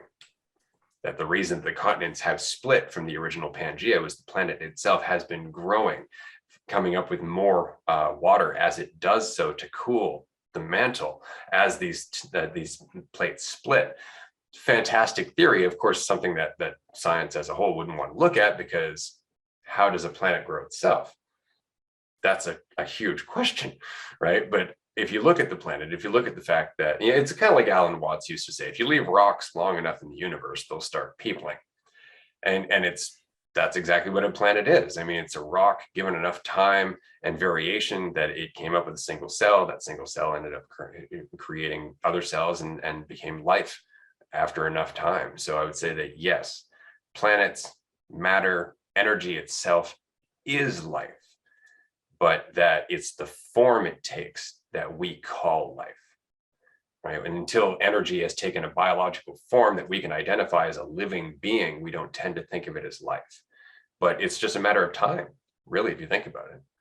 Yeah, I think their question too is about other planets also. And I always find it interesting when people are like, think that there isn't like life in other places. And it's like, do you understand how big the universe, even just this universe, is, let alone existence? And to think that we're the only like progressed beings is just very fascinating. And there's probably life forms that we can't even comprehend. Like, what are your thoughts on just like other life forms? Like, I know we've talked about this in the past, and it's like there could be another planet that Andrew and Ray are called Randrew and A, and Randrew is wearing a gray shirt and A is wearing a blue shirt. Like, that is the vastness of existence, like of an unbounded reality. So to think that there aren't some other semblances of life somewhere else is, I think, just very closed-minded, or I don't even know, just like It lacks naive. imagination. Yeah. Well, because think about it, right? Like, we look at ourselves and we go, yeah, life. Look at humans being, the top of the chain, as it were. But the fact is that if our planet was a little bit different, if we were a little farther from the sun, if the sun was if the sun was different in terms of the radiation that it emits, our entire biology would be different. We would change as living beings in order to adapt to that environment. So our skin might be a different texture, our bones might be more or less brittle, things like that. So on each and every planet, under each and every variation, you're looking at different combinations of energy that can create life. Like, we look at life as being carbon-based life forms, but we don't know. There could be silicon-based life forms out there. There could be just pure energy-based life forms out there. We don't know. What we do know is that energy, given enough time and opportunity, eventually finds a way to express itself as a living form, right? And then when you look at the size of the universe, the age of the universe, and I'm not talking about the 16 billion years that we can measure through radiation and light and all that, but existence as a whole being eternal and the universe being limitless, everything that could exist does somewhere in the spectrum. That is at least as clear as I can say it, or as clear as I can see it. And I don't mean every variation of every little thing, because each thing has infinite variations in terms of perception. this office that I'm in could be perceived in infinite different ways, which makes it infinite different offices. Yeah, when you start getting into that stuff, it's like, yeah, there is no end to that. There are no bounds to the end of that conversation because there is no end, and that is eternity. So, yeah, to have some closed off idea that, we are the only intelligent life, as they say, is just, I don't know. It's like I can't imagine how that would be possible. No, but we can imagine where that belief would come from. I mean, the church dominated that belief for years. It really just comes down to self-importance, right? Like, I don't want to think that there are beings out there that might be more intelligent than me, because that makes me less intelligent by comparison. And I don't like that, right? And so I'm just going to avoid that conversation and say they don't exist with complete certainty. So I don't have to have this discussion, right? And that's kind of the point. Here's another one for you. And I've been waiting to get to this one because it is deeper and it tends to go into more speculation, let's just say. What are your thoughts on the supernatural? I've had some conversations with people who have had very convincing experiences with ghosts and other supernatural figures, and I would love to know what your thoughts are. So, yeah, this will be an interesting one. I mean, I definitely think that there is the potential for that to be perceived. Absolutely. I think, like with a lot of things, it can come down to perception, like to someone seeing a ghost or something and someone not. The technicality behind it, I don't know. I quite frankly, I haven't done much digging into supernatural or ghosts. It was never something that really intrigued me a ton, honestly. So I just haven't dug into it too much, but I absolutely think that the perception of them is possible, but whether it's like another dimension, I don't know. It's like, who's to say that it isn't, I guess. But yeah, I don't know. That's kind of my initial thoughts. It's an interesting subject because you can't discount the experiences out of hand, because that's rude. And also you weren't there, so you can't just say, no, that didn't happen. But I do know that the perception of something isn't necessarily the truth of something. Our interpretation of a thing isn't necessarily what we're interpreting. So that's very important to keep in mind. But on the other hand, as we were just saying, all life is energy. And when you remove the physical bounds, who's to say what that energy can do? Like in the last moments of your death, for example, as you're leaving your body, if you were to suddenly think back to yourself as a child, would your childhood self have a feeling of suddenly your presence being amplified? Like, would you be able to reach back through time depending on how much you were abandoning the physicality? And if so, that says something about the echoes left by ghosts who are killed in violence, who die from certain situations, right? Like that echo would be imprinted into that reality. And so anybody with the clarity or the awareness to maybe be receptive to that might feel that echo, right? There's more to it than just, ghosts and whatnot, because when we're talking about ghosts, we're still talking about separation. We're still talking about it like we're on a physical planet and these are ethereal beings, or these are our ghostly apparitions, right? Instead of thinking of it in terms of like a dream, right? Like if you were to run across a ghost in your dream, you would know that ghost is your consciousness, regardless of what form it's taken. And so your interpretation of that experience would be different.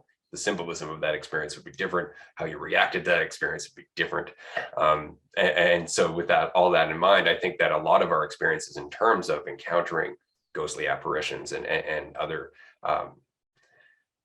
types of events are always filtered through our own fear, through our own commitment to our mortal coil, as it were, and to our aliveness, I guess. But from my own experience, and I just want to say this because this person actually asked, have you ever had any experience? Yes, Yes, I have. I have encountered ghosts and weird shit in my past. I was a huge fan of going into abandoned warehouses and abandoned churches when I was younger. I used to love going into graveyards. I used to love everything related to the afterlife and whatnot. And so I went out of my way to go into creepy places. And in those journeys, I ran across some things that gave me a good scare. I remember I was staying at this one hostel, and the hostel itself had a history of being a location where there was a murder in the past. Anyway, so I was sleeping in this hostel in this room by myself, and for the love of me, I could just feel someone in the room. I could just feel them in the room, and it was dark. And I'm like, oh, I'm just imagining. I turn on the light, nobody there. It's a small room, doors closed, blah blah blah. Turn off the light, and just as I'm starting to fall asleep, something grabs my leg and tugs me halfway off the bed. So there have been things that I have felt that have made me go, "What the hell just happened?" There was something in my past where a moment where I narrowly managed to avoid abuse was specifically when I had, I guess, a premonition or a feeling of a loved one who had recently just passed in the room with me, telling me to get the hell out of the house. It was just a feeling. I could see a shadow on the wall and it reminded me of them. And it was just a feeling. And I took that advice and I got out of the house. And the next day I realized it saved my life. So again, was it that person, or was it my mind using that person as the motivator to get me out the door? Right? Was that the way I needed to interpret it in order for it to serve its purpose? And so there's so much more to this conversation than just, are there ghosts? Yeah, that is a good point. I haven't thought of it in that way, if it's all your mind. So it can manipulate a certain situation to be perceived in a certain way. So in whatever way that you need to see it. And I like sort of bringing this up with people who, when they're talking about someone who's passed away, and it's like, well, the idea of them did, but they are very much still here. They always have been and always will be. And everything that that idea of them did impact you will live on through you and through me and through everyone, because they are everyone. So being able to keep that in mind, it's like, it's interesting, because when you stop clinging to ideas like, going to heaven and hell after you die, you start gaining more clarity into the reality of existence, and are able to see that no one actually ever dies and they're all you. So that it's almost like full circle to feeling better, but not through clinging to illusions. It's just recognizing reality. So it's interesting though how it sort of goes full circle from being like, being able to believe in fictions like going to the pearly gates after you die, because there is no you that is separate from anything that could go anywhere after you die. But then it's like, oh, well, there's no heaven. Then that's like so bleak and sad. But then it's like you come full circle to realizing, oh, you never actually die, when you recognize that you're not what you think you are. Yeah. And that you can make heaven here. It's just amazing. Yeah. Everything is a matter of how clear we are about how connected everything is. It really just changes our relationship. And normally I would pass the question over to you at this point, but I have another one, and it is specifically in the same vein as the last one, and it kind of ties into the same insight. Do either one of you have any experiences with out-of-body experiences or astral travel? And what's your opinion of the practice? And this very much, in my opinion, goes back to our encounters with ghosts or apparitions or demons, demonic forces, that kind of thing. Because our imagination, we typically say our imagination, like that sums it up. Oh, it's just my imagination. I am just able to imagine pretty much anything. And that's incredible when you think about it. But we immediately categorize it like it's make-believe. What if it's not? What if what we're talking about in terms of our imagination is our access to the infinite? to the multiverse. Maybe that's what our imagination is. Maybe our imagination is our ability to access all of the things that do possibly exist now, in all variations of now. And in that, and this is why our imagination always leads to new inventions and stuff. It makes you wonder, do those inventions already exist in the future, and our imagination is just pulling them into the past so they can exist, right? But all of that in mind, if this is all my consciousness, then out-of-body experiences are not out-of-body experiences, because I'm not technically in my body.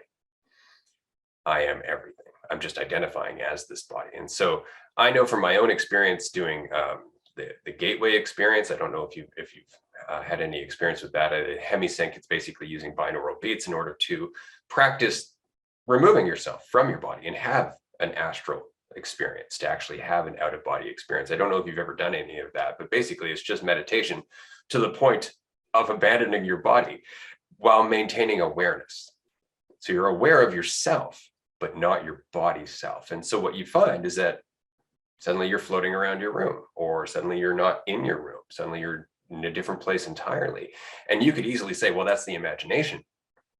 But then there are people who have actually practiced this to the point of being able to go somewhere and bring back a piece of information and verify that they could see that place. So again, is it imagination, or are we accessing all of the infinite possibilities of what could possibly be? And is it only the level of practice that we have that allows us to more accurately tune into this variation, as opposed to the variations that don't exist on this plane? Yeah, that reminds me of Lucy and the ability to experience everything everywhere, and to be able to look through, someone else's eyes, because you are them. And it brings about the question of just how limiting our perception of who we are really is, and our idea of ourself, because that's the one thing people fall back on being certain about what they are. Like, I am Andrew. I am sure of that. I know that. And taxes and death are three certainties. And it's like, well, maybe it's just taxes. But it's it's fascinating. And I've been able to, I don't know, I've talked on past episodes about being able to sort of actually see someone else's perspective from that way. I think that's probably similar. I don't know about astral projection. I've been asked about that before. I don't think I've ever done that, but I've definitely been able to, and I can do it like when I'm walking around, like very much see myself walking. And even right now, like I can, and it's funny because we say imagination, and yeah, I mean, it is imagination, but it's also like very clear. Like I am right now, I'm seeing my, through Ray's eyes, sort of like his computer with me talking on his screen. It's kind of tripping me out right now, but it's like being able to sort of, it's like, yeah, it's picturing what you think their perspective is, but I don't know, it's different than just that, I feel like. And like I've said, I've been able to do it with my dog when I was going on walks with her, just like petting her, sitting near her, able to see Andrew through her eyes. And it's like too clear for it to just be like, oh, you're just imagining what you think it would look like. And it's crazy. So I don't know if that's similar to astral projection, but it's been very interesting. And it just has come with less identity, less certain identification of being Andrew. Yeah. Well, and this is the thing, right? Like, again, we summarize it, like it's imaginations. There's so much more to that. And I'm super curious to see how humanity explores that as we move forward, right? Because, okay, so I can just picture what my dog is looking at. Which part of my brain does that?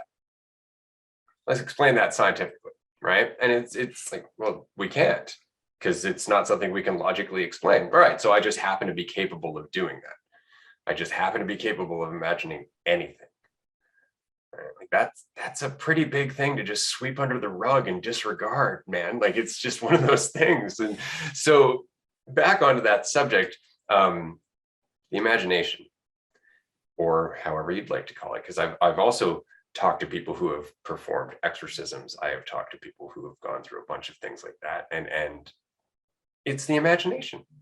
At the end of the day, astral projection too. It's just not looked at it that way. It's given more credibility. So, give an example. A friend of mine on hallucinogens a long time ago tapped into the different astral planes. While he was doing so, he went up to heaven and he went down to hell. And we talk about heaven and hell being here in terms of perception and our experience. But out of all the variations of reality that could possibly exist, there is one where it's absolute pain and there's one where it's absolute connection. And all of the symbolism that goes with that. I mean, people will see angels and shit on hallucinogens, but I mean, that's just their symbolism for freedom, flight, right? And then demons, pain, hell, blah, blah, blah. That's just symbolism for that. But that symbolism is still real to us. In a dream, symbolism is still real to us. And so he, in a state of psychedelic awareness, where his borders were down, decided to go into one of these darker realms of the imagination, or astral planes, however you'd like to call it. And something came back with him. Basically, this shadow followed him for years. Every time there was a mirror in the room with him, it would be staring at him for years. And it would immediately fill him with a sense of dread. And that's because he attached to it. He took it back with him. Was it real, or was it just the source of his imagination? To him, it was real. Right? And that's the thing. This is why people become afraid of demons. Now understand, that thing vanished as soon as he recognized his godhood. As soon as he recognized he was the source, because now there's nothing to fear. Right? So it just goes to show you how much our imagination can beat the crap out of us if we don't take our place as the source of it. Right? And the same is true for being afraid of ghosts, and the same is true for being afraid of demons and everything else, right? Like, I'm never afraid of these things. And because of that, they never have any influence on me, because I am them. And that changes my experience. Now, you can call that astral projection or anything else. You can call it the imagination. It's just part of who you are as a being. All of that's within you all the time, right? And so just, oh, I'm a human with an imagination. All those are just labels. You are an infinite being that can imagine infinite things in an infinite moment. You don't have to like put those into small superficial concepts. Just recognize that you will always be at the mercy of your incredibly vast mind until you take responsibility for that mind. And then as soon as you do, there's nothing that can faze you. Doesn't matter if all of a sudden you become afraid of a ghost. You reconcile, right? I'm reality. All of that just vanishes. It changes your entire relationship with everything. But as long as you identify, you're going to end up wanting to go into the astral planes. You're going to end up, because there's a feeling to that. There's an ego to that as well. It also defines you. And so, yeah, you can travel the astral planes. The more important question is there a benefit? Yeah, I was going to say before you brought up that last part that when you conceptualize these things, like it becomes another egotistical sort of practice. Like, I am someone who can astral project, or I am someone who is astral projected, or, whatever it may be. But yeah, it's like when you recognize that you're everything and everyone all the time, forever, here and now, like those things just sort of all of a sudden come into your potential ability, like those recognitions, because you first see that you're everyone and everything. And I think people who don't recognize that and experience it, that is where the labels come from. But really, there is nothing that you need to label it as once you recognize that you're everyone and everything, because it's no different than any other, or it's not so different than any other experience that you may have, as jarring as it would be when you think you are what you think you are. Yeah. This is why for years, I just identified as crazy. Right. That was it, because the walls were all coming down. The limits were all coming down. The ideas of myself didn't make any sense anymore. And when you take all the ideas of yourself away and you just leave yourself with your capacity, there's no limits. Like your reality is so vast. And the more you get out of your way, the more you start to realize there's no way to communicate this that doesn't make me sound crazy. Like there's no way to talk about this in its entirety with somebody who's still identifying as a human being without them wanting to lock me up, right? Because this mentality to somebody like that is terrifying because there's no certainty in it. Everything's a question. Everything's ambiguity. It's like, just settle it. Let's just settle down and answer. I can go to work, right? Like, there is no answer. Why are you going to work? There's no time.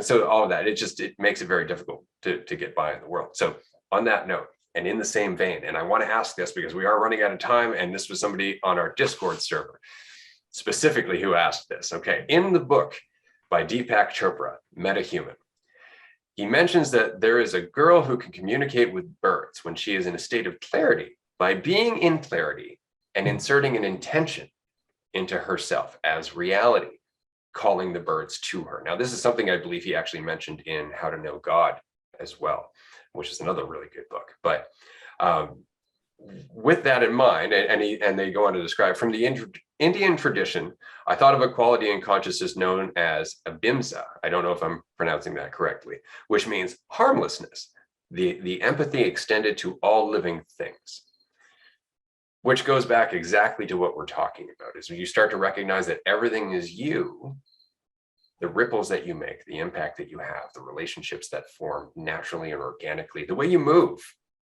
changes, right?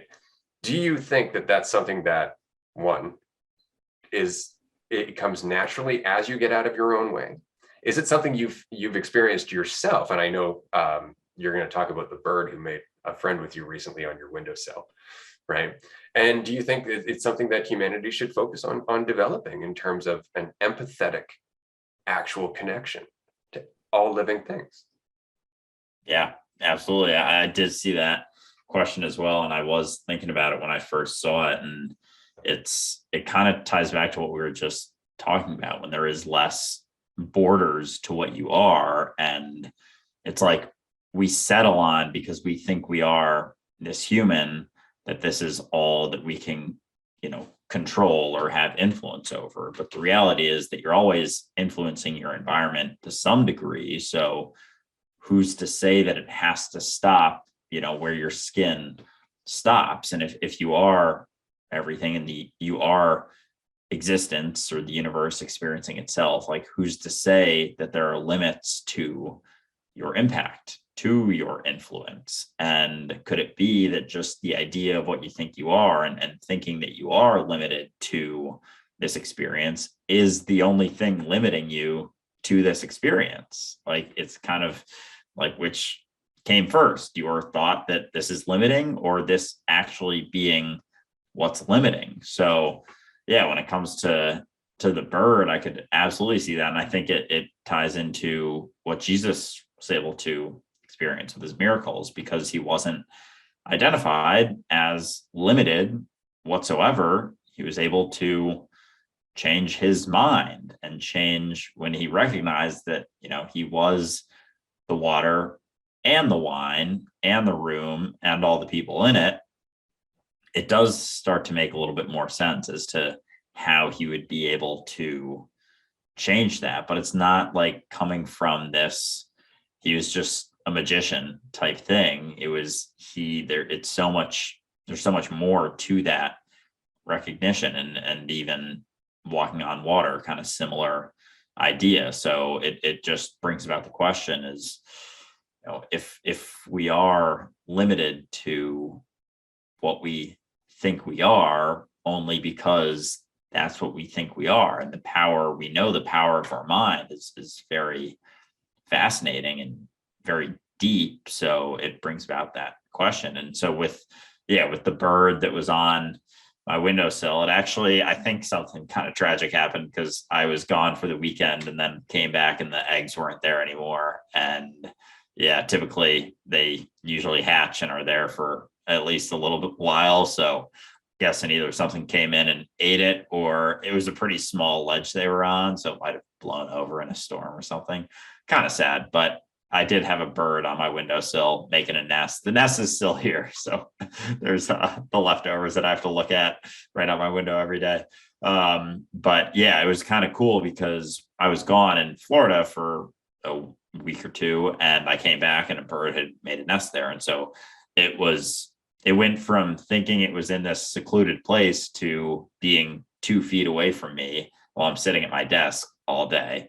But it was cool because I was very much like, I would look at it and recognize like, I am you, like I am you. And I did feel like there was some sense of comfort in the bird, because it saw, I don't know, maybe it saw itself in me too, but it didn't fly away or freak out when I came and noticed it. It seemed fairly calm. So yeah, I wasn't controlling it or telling it to go fly or anything, but I definitely was in the mentality of recognizing that it is me.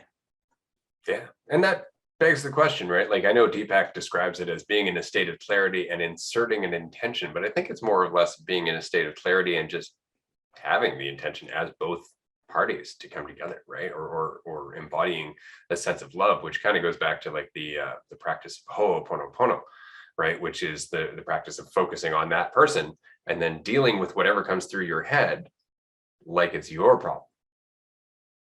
And that allows them to start healing, right? Because you're helping them deal with their problem because you're them, right? Which is fantastic. And I think that that's very much the point. And animals always kind of get me that way, is that when you actually have a moment with an animal where you're calm and they're not immediately on defense because they're in the middle of something or somewhere they're not supposed to be, and they typically know, there's such a different relationship. When you can just sit beside a rabbit and be aware of one another, it's a very different feeling than sitting beside a human being who you know is lost in their head, right? That animal is super aware of you being there. And if you're just aware of them being there, then there becomes this connection because you're not in your head, you're aligned, right? And all of a sudden you can almost start to feel their presence. And the real question is, how deep does that go, right? How connected are we?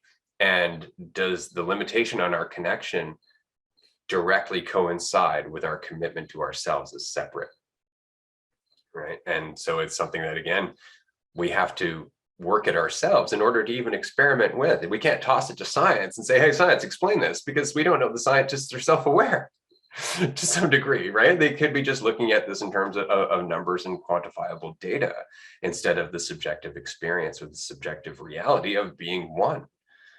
Right. So there's so much more in that question for sure. I do have one more, but we'll toss this over to you first, and then we'll wrap up.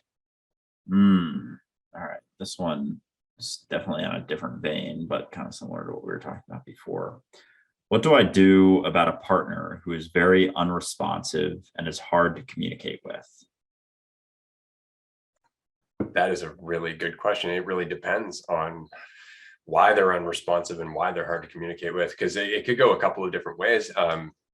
They could feel like they're not, in fact, being related to, and so they're shutting themselves off, or it could be that they have no interest in what you're talking about, which often also happens. So it's really difficult because without understanding the relationship, it's hard to tell why that person might be blocking you out or being unresponsive. But more likely than anything else, it's because they're caught up in something that they're going through.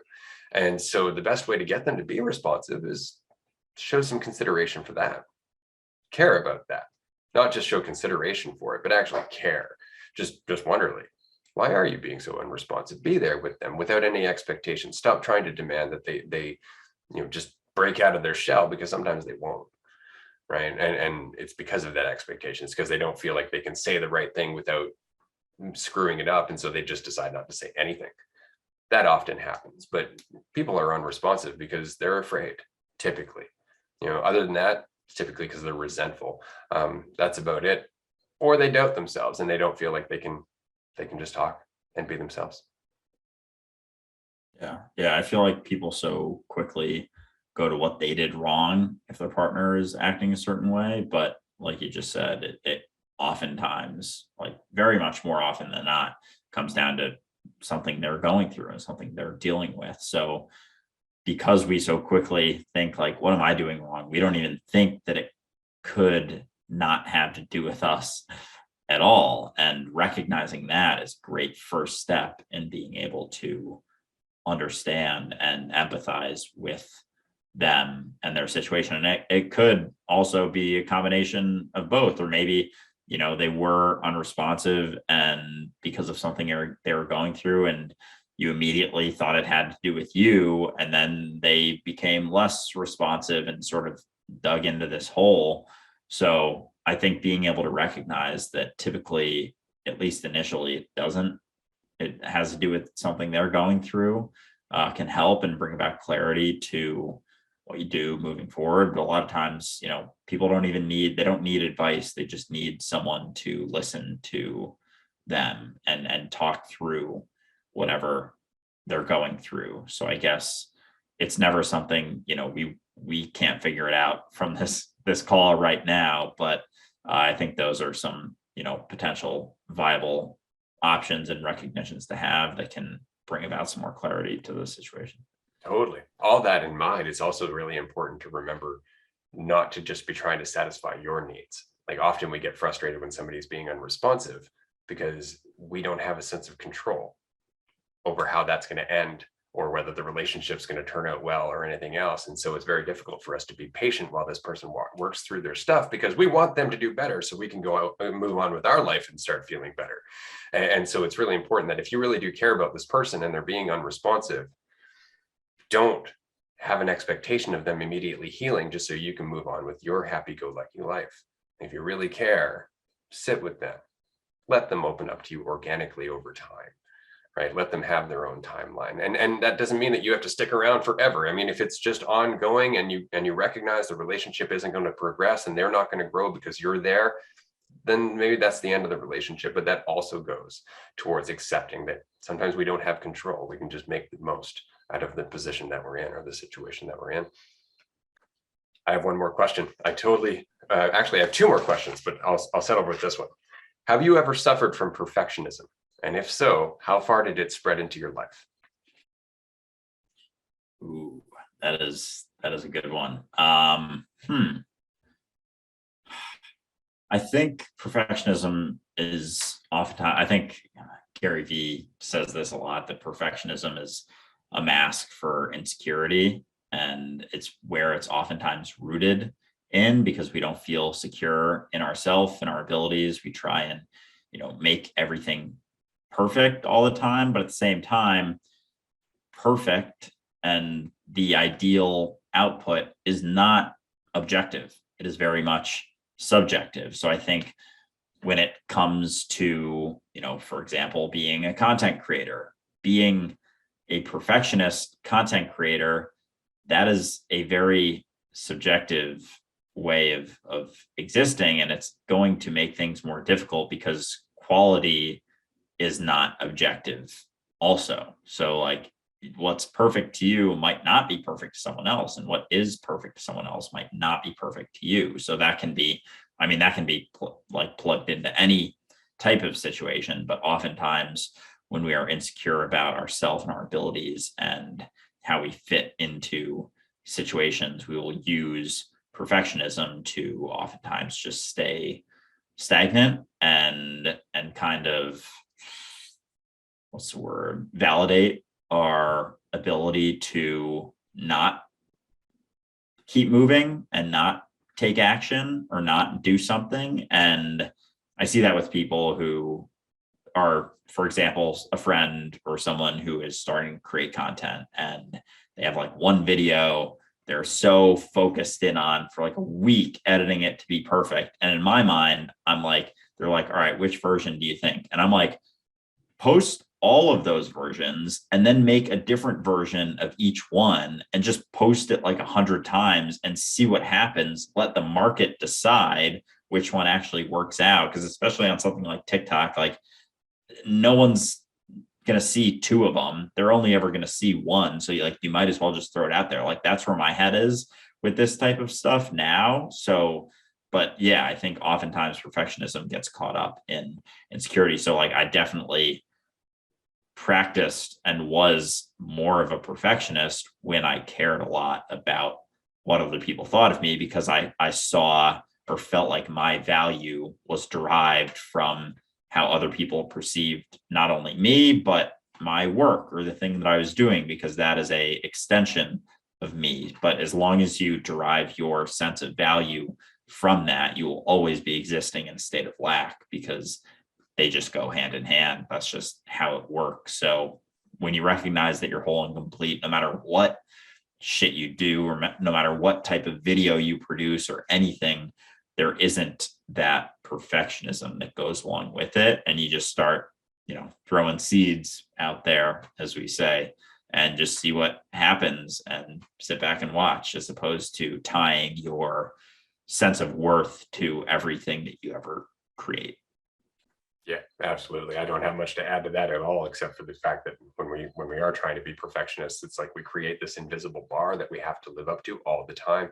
And because of that, nothing's ever good enough. So it's almost counterproductive in that we're trying to be perfect and making ourselves feel less and less perfect as we do, right? Whereas the only real perfection is imperfection in process, right? Growth as it goes on. I mean, you can break it up into perfect or imperfect, success or failure. It's all just a dichotomy of concepts again, right? So that was a great answer. I just wanted to say that. I do have one last question, but we're going to fit one more in from your side first. Oh, this one, I forgot. This one was here. I saw this earlier. What's the first recorded source of non-duality idea? I'm going to go out and say the Vedas. I'm going to say like it's pretty early, going way back. Like it's not like, so this knowledge has always been there. And I'm sure if we had more historical knowledge, we'd find more references to this. But I mean, yeah, it's a pretty common concept that's come up numerous times. But if you go and look at the Upanishads, or you look at the Bhagavad Gita, it's in there. I mean, the Vedas, they had the same recognition. You are that, I am that, everything is that. So I would say that's probably one of the oldest, but I'm not a historian by any means. So I'm sure there's some older stuff out there. Yeah. I was thinking of it from a different way, that how it's interesting that it's sort of become something that we even call an idea, because it was probably early on just what it was. And then over time, we started to perceive duality, and then non-duality sort of became a concept. And so that was like the birth of it as a concept, was just our progression into deeper into the illusion of duality almost. So the earliest records of it are probably around the time when we started to perceive duality and take that to be the truth, as opposed to when there was just the recognition of unity. There was no records of non-duality, because it was just a concept once it became a concept more so. But obviously, I think then there were obviously people who recognized it when a bunch of other people weren't recognizing it. So I guess that's sort of when it started to get recorded more so, when they were like, wait, you guys aren't recognize this? Why aren't you recognize this? Oh, so now we have to talk about this and give it a name, because there's, the perception of duality happening For sure. else. Not to mention the fact that, of course, any structure or any group of people who would have practiced the recognition of non-duality would have more than likely been non-violent, unlike all of the other religions that were based on the ego, which were violent. Right. So those groups would have been wiped out pretty early, in the same way that the Gnostics were wiped out by the first Christians. So it's a good thing to keep in mind. Last question. Ray and Andrew seem to be in sync on just about everything. But is there anything about non-duality that you can't quite see eye to eye on? Ooh, that is interesting. So I think my initial take is Ray, obviously, he recognized this for longer. There is more he has explored with regards to it. Not that there's anything to explore necessarily. I think the recognition of, non-duality is pretty basic and pretty simple when you get it, although it's not really when people try to conceptualize it. So there's not really that much to disagree on. I think with it though, there's just less I still have more layers that I haven't quite peeled back on yet. Although I do recognize that I'm not Andrew. I am the reality of what is here and now, and there are no ideas to cling to. I think there's probably more subconscious biases that I haven't come up necessarily, but I think that's just from less quote unquote time with the recognition, if that makes sense. That absolutely makes sense. I'm going to say, just to summarize this quickly, that Andrew and I see eye to eye on pretty much all of this stuff in terms of the recognition, the concepts, the truth beneath it, what is, and so on and so forth. The only thing that Andrew and I may not see eye to eye on at the moment would be the application of those insights. And that's not something that we're actually going to be able to see until we meet in person for the first time, which is coming up. I just want to remind everybody, if you want to be part of that meeting, join us on Patreon, because that's where the footage is going to go. But in that meeting, Andrew is going to actually get to see me as I am in the world, me as I am dealing with people, me as I am not giving a fuck. And so that's where we're going to see exactly how much of a disparity there is between the application that Andrew is currently in and the application that I'm currently in, because that's really the only difference, is that I'm farther down the I don't give a fuck road. Yeah. I think with that, there's definitely, I'm still certainly finding my balance, whereas you have worked through a lot of that initial turbulence. I'm still in it, absolutely, and kind of like surrendering to it as it comes. But yeah, it's like it can be there. It's rare that I go a full day without having an up and a down with the recognition, sort of. And so yeah, I think it's just finding my balance and continuing to go back and forth, which I always will be, but I think that it gets a little bit steadier the longer you're going back and forth. Totally. It's a self-refining process, though admittedly I'm calling myself refined there. I'm not sure if that's necessarily applicable. And on that note, that is the end of our season 2 Q&A episode. Thank you again to everybody who submitted questions. We really appreciate your participation. We look forward to seeing anybody who's listening to this who hasn't already joined Discord. Join us on Discord, join us on Patreon, be involved with the community. It's growing by the day. And then in season 3, which is also going to be very exciting, we're going to have another Q&A episode, maybe even 2, because we keep getting more questions. So on that note, we're going to wrap up here. Anything to add, Andrew? That is all. This is a fun episode. I love doing the Q&As. I'm looking forward to the next one, and looking forward to season 3 getting going in the not too distant future. And on that note, have an excellent week, and we'll see you next time for episode 18. Bye, everyone.